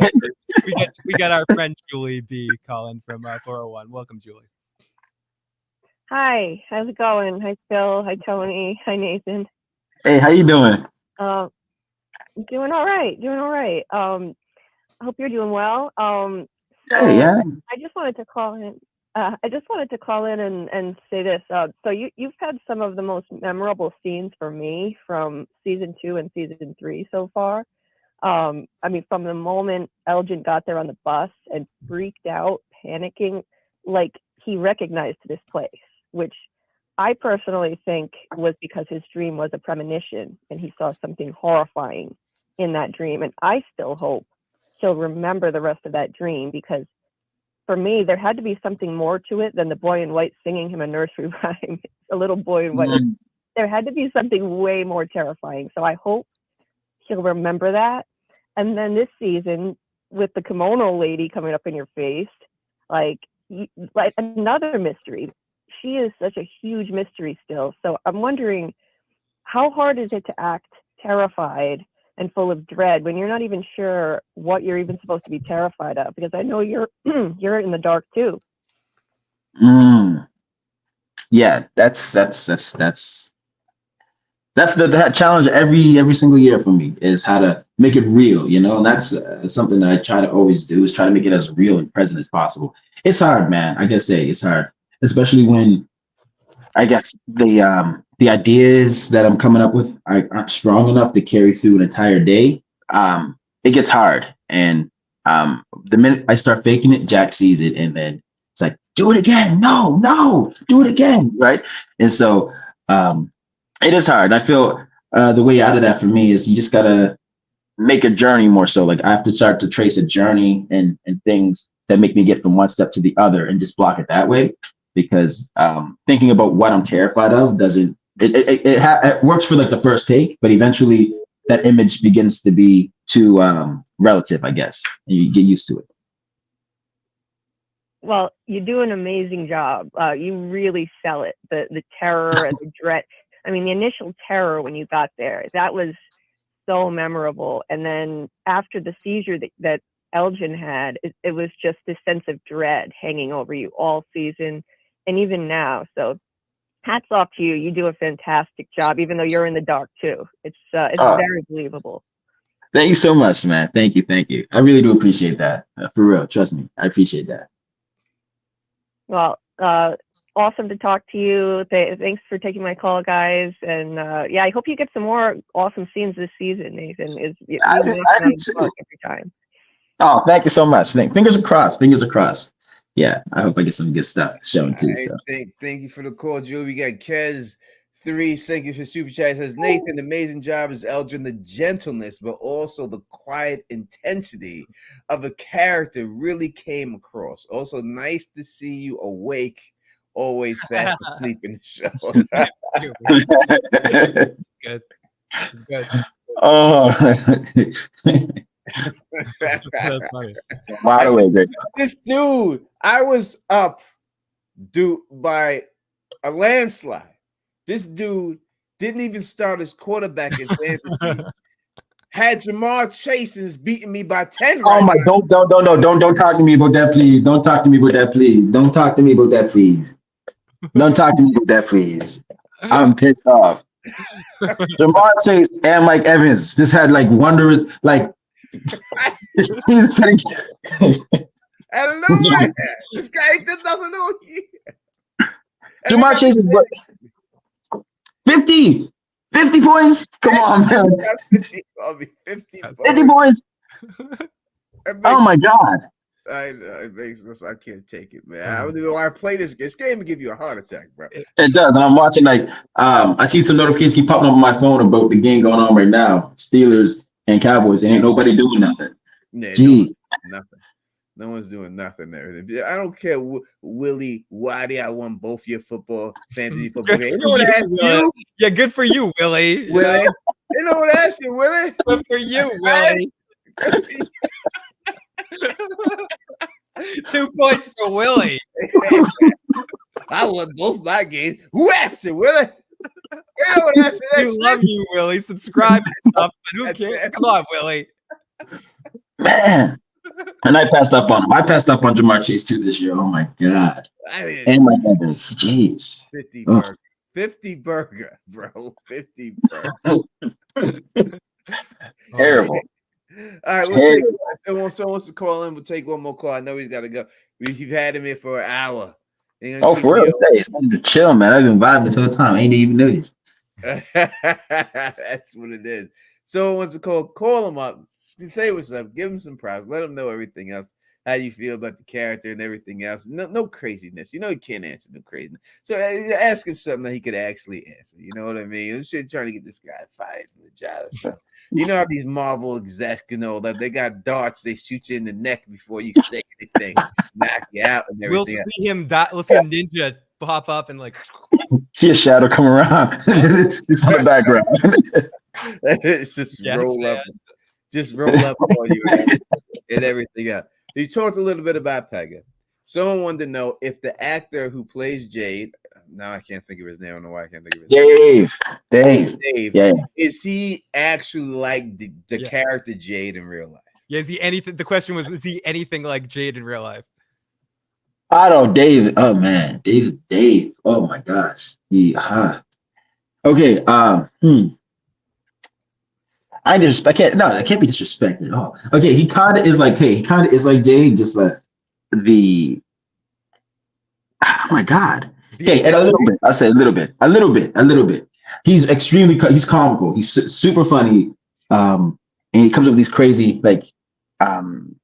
he's very spontaneous. And like when I went to LA, for example, we were just chilling, and then randomly we were walking on the beach and stuff like that. And then he turns to me and goes, "Hey, you should come back here tomorrow at 6 a.m. We'll have coffee." Like that type of energy, he's super spontaneous like that. Yeah. But yeah, he's also, that's another one. He's also like a classically trained freaking violinist, extremely talented and extremely funny. He should be a comedian. Yeah.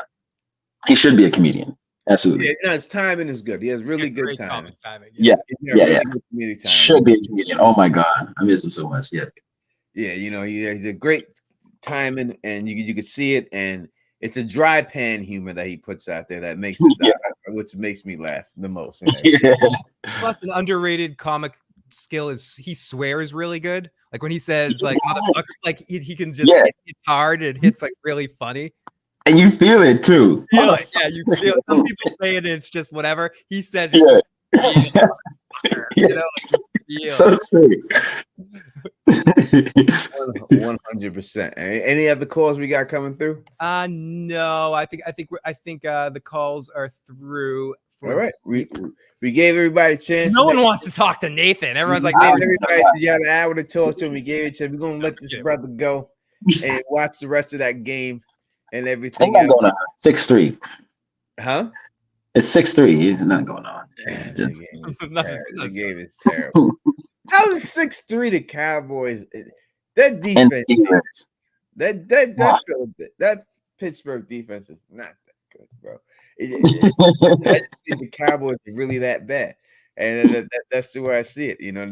When they have no second wide receiver, and that team, they have no running game on that team. No one. You got old Ezekiel Elliott in there. Yeah. And you rely on Dak Prescott to do everything. You just don't have it. You know what I mean? And that's what I see with him and everything else. So I just don't see it. Cowboys are going to. I feel like they play up to the competition, but just under, and they play down to the competition, but just under. So yeah. What about boxing? You watch boxing? I do watch boxing. I do. That's what it is. We got a fight in the light heavyweight division that's coming up. Big fight in the light heavyweight. You have any predictions on Benavidez versus Bivol? Holy crap! Fight about that. Oh my gosh! I'm gonna rock it. I think I have Benavidez, but I don't know. Bivol is yes. Dang. I'm gonna still go with Benavidez. I like him. That's my top right now. You gotta give him his round, but I think Benavidez is. I usually take the more skilled boxer over the power puncher, but I do think Benavidez. Listen, the guy, this dude has beat Usyk twice in the amateurs. That's true. Know what I mean, he hits too hard. I think he's undefeated, and he's got he's knocked out everyone he's been there. I think eventually he catches up with him. He knocks it out. All right. What about the Jake Paul Mike Tyson fight after that?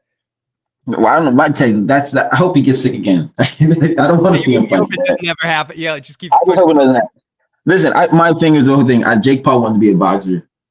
Fight actually go and box. Like this whole thing, like go and box. I feel you got to follow him for it. He has the mouth. Like go box. Didn't he try that once and lose? Like, didn't he try to fight? Yeah, he fought Tommy Fury. He fought Tommy Fury and lost. And I'm like, wow. Yeah, Tommy Wow. Fury is too. I think Tyson knocks him out within 2 rounds. I don't think it's going to be a fight. I think as soon as Tyson hits him, it's the fight. So I think he's cashing out. I think he knows that, and he's going to cash out on that. What would be your thoughts if Terence Crawford was able to fight Canelo Alvarez? What would be your thoughts? How did I know you were going to say that, man? Oh, shit. How did I know you were going to say that? I got Terence. I do. Why? Because I think so. You know, that's because I think so. I just watched Canelo's last fight with what's his face, and he's bad, man. He's too good right now. He's got to be on drugs or something because he's, But I think Terence Crawford got him. I feel Terence. He can switch any stance. I think he's fast enough to to slip any counters. Canelo's trying to draw up. You know what I mean? I feel like Terence got him. That's my thing. I think he's the best right now. Yeah, I think the only reason why it's a debatable is the weight difference, right, and everything else. But I think if they were the same way, I think Crawford goes right through him and knocks him out. But I think Bud, even with the weight, I think the guy that Bud Miramif that he just fought is better than anyone Canelo fought. I think that's true. I think he's better than anyone Canelo fought. That guy, he's very awkward, bobbing up and down everything and all that. And Bud still handled him when his first fight in that division. I think Bud goes. Yeah. I think Bud would beat him too. I think that's why I want to take the fight because I think too. But Bud, if we're going up in that division and fighting that way, and handling that way, like he wasn't able to like bully him with his punch or anything like that. Like actually, like I thought, class him. I feel like that shows you that he can handle Canelo. Because Canelo's in, he's still like, I don't think he's doing what he was doing like the weight class below, especially in welterweight. I think they're more even than people think, with weight and stuff like that. Yeah, the height. I think Crawford's got an inch on him in height. Yeah, and I think what happens when you look at people like Charlo who went in there and fought, like these people go there to survive. Like they go there. No.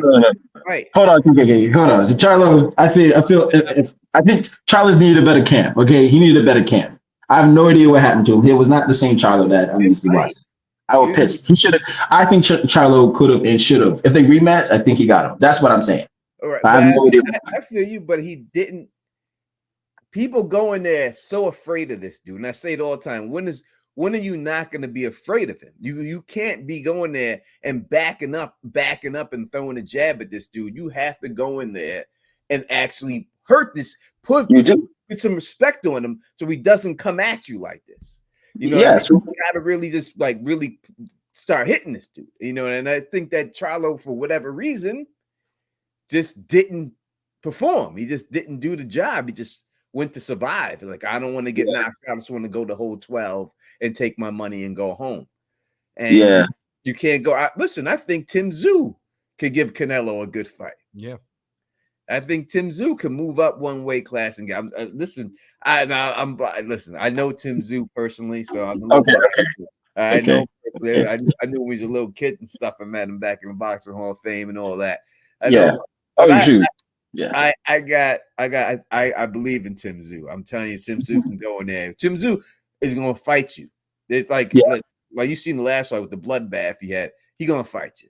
You ain't just to roll over this dude or anything like that, I think with Canelo, though, I think the thing that separates him with a lot of people is I feel Canelo got a fast jab, but he throws it like he has a power jab, but he throws it like it's a quick jab, right? And I think that's that scares a lot of people because I think they're getting hit and they're like it's hurting, but they think it might be a straight, but it's a jab, and I think that's scaring them because if the jab is hurting you that bad, then you're already out of the fight. If you can't get past it, you can't walk through a jab, you can't win the fight. Right. It's the same way Bill beat him. When you have a reach advantage over this guy and everything else, you need to fight like a big man, right? Yeah.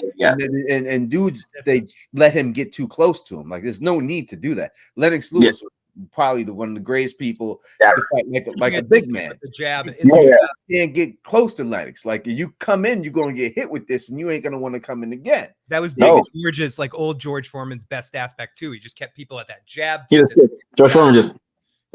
And fight's over. George Foreman just douche. Bye, Michael Moore. Bye. Seriously. Just drop. Yeah. Yeah, way it is. All right, we talked boxing, we talked that and everything. Let me let this man go so we get up out here. Listen, brother, you know how I feel about you. You know you're my man, 50 grand. I'm gonna send you that. Just hit me on the Instagram with your address, and I'm gonna send you those things. You know what I mean? Oh yes, for sure. Hey, and everybody watching, we gotta get what's it called? Before the darkness, right? Yeah, darkness before the dawn. We throw it up one more We gotta get Darkness Before the Dawn to number one. You know, number one best. It's on Amazon. Darkness Before the Dawn. Get that joint up to number one. You know, let's do it for real. Tony Bout, the Dawn. That's right. Yeah. You heard it. You heard it, man. You represent the book and everything else. Represent everybody else. Thank you. Let me thank everybody in the chat for rocking with us and everything else and all that. And let me thank everybody and Phil the Issues guy again for rocking with us and everything else like that. People say just bought the book. I'll be back Wednesday. We'll give away 2 books on Wednesday. Go ahead. Hey, let me say one thing before the show I'm working on right now. Sitcom. It's comical. It's my home community back in Preston, Nova Scotia. It's the first Black sitcom. It's a historic Black community, been there since the 1700s. The first Black sitcom finally getting off the ground. Took years to get running. It's called 0 to 60. It's coming out probably sometime next year. You know, support that too. It's comical. 100%. If you can send me the link or anything about the information to the show that you want, and I'll post it up here, and I'll definitely do my next live stream. Let everybody know about it and all that good stuff. And who's the guy creating? Your boy's creating it. In fact, if we could have him on, we'll bring him on. We could just talk about that show straight up and just do a whole live stream on the show. Yeah, when it's out. Yeah, for sure. Yeah, that'd be tight. Yeah, that's hilarious. It's gonna be good to see you actually be funny and like do some comedy. Yeah, whole different light. Nah, Yeah. We'll get all Partially did it for myself and my girlfriend also. She was like, "Can you do something that's not too depressing? Like, since you don't come home always sad all the time." Like yeah, okay, yeah. Comedy, Nathan. literally, yeah. We'll get that done. All right, if you like the way we do this, please thumbs up the spread this across the realm and of course subscribe. And until next time, you know who it is.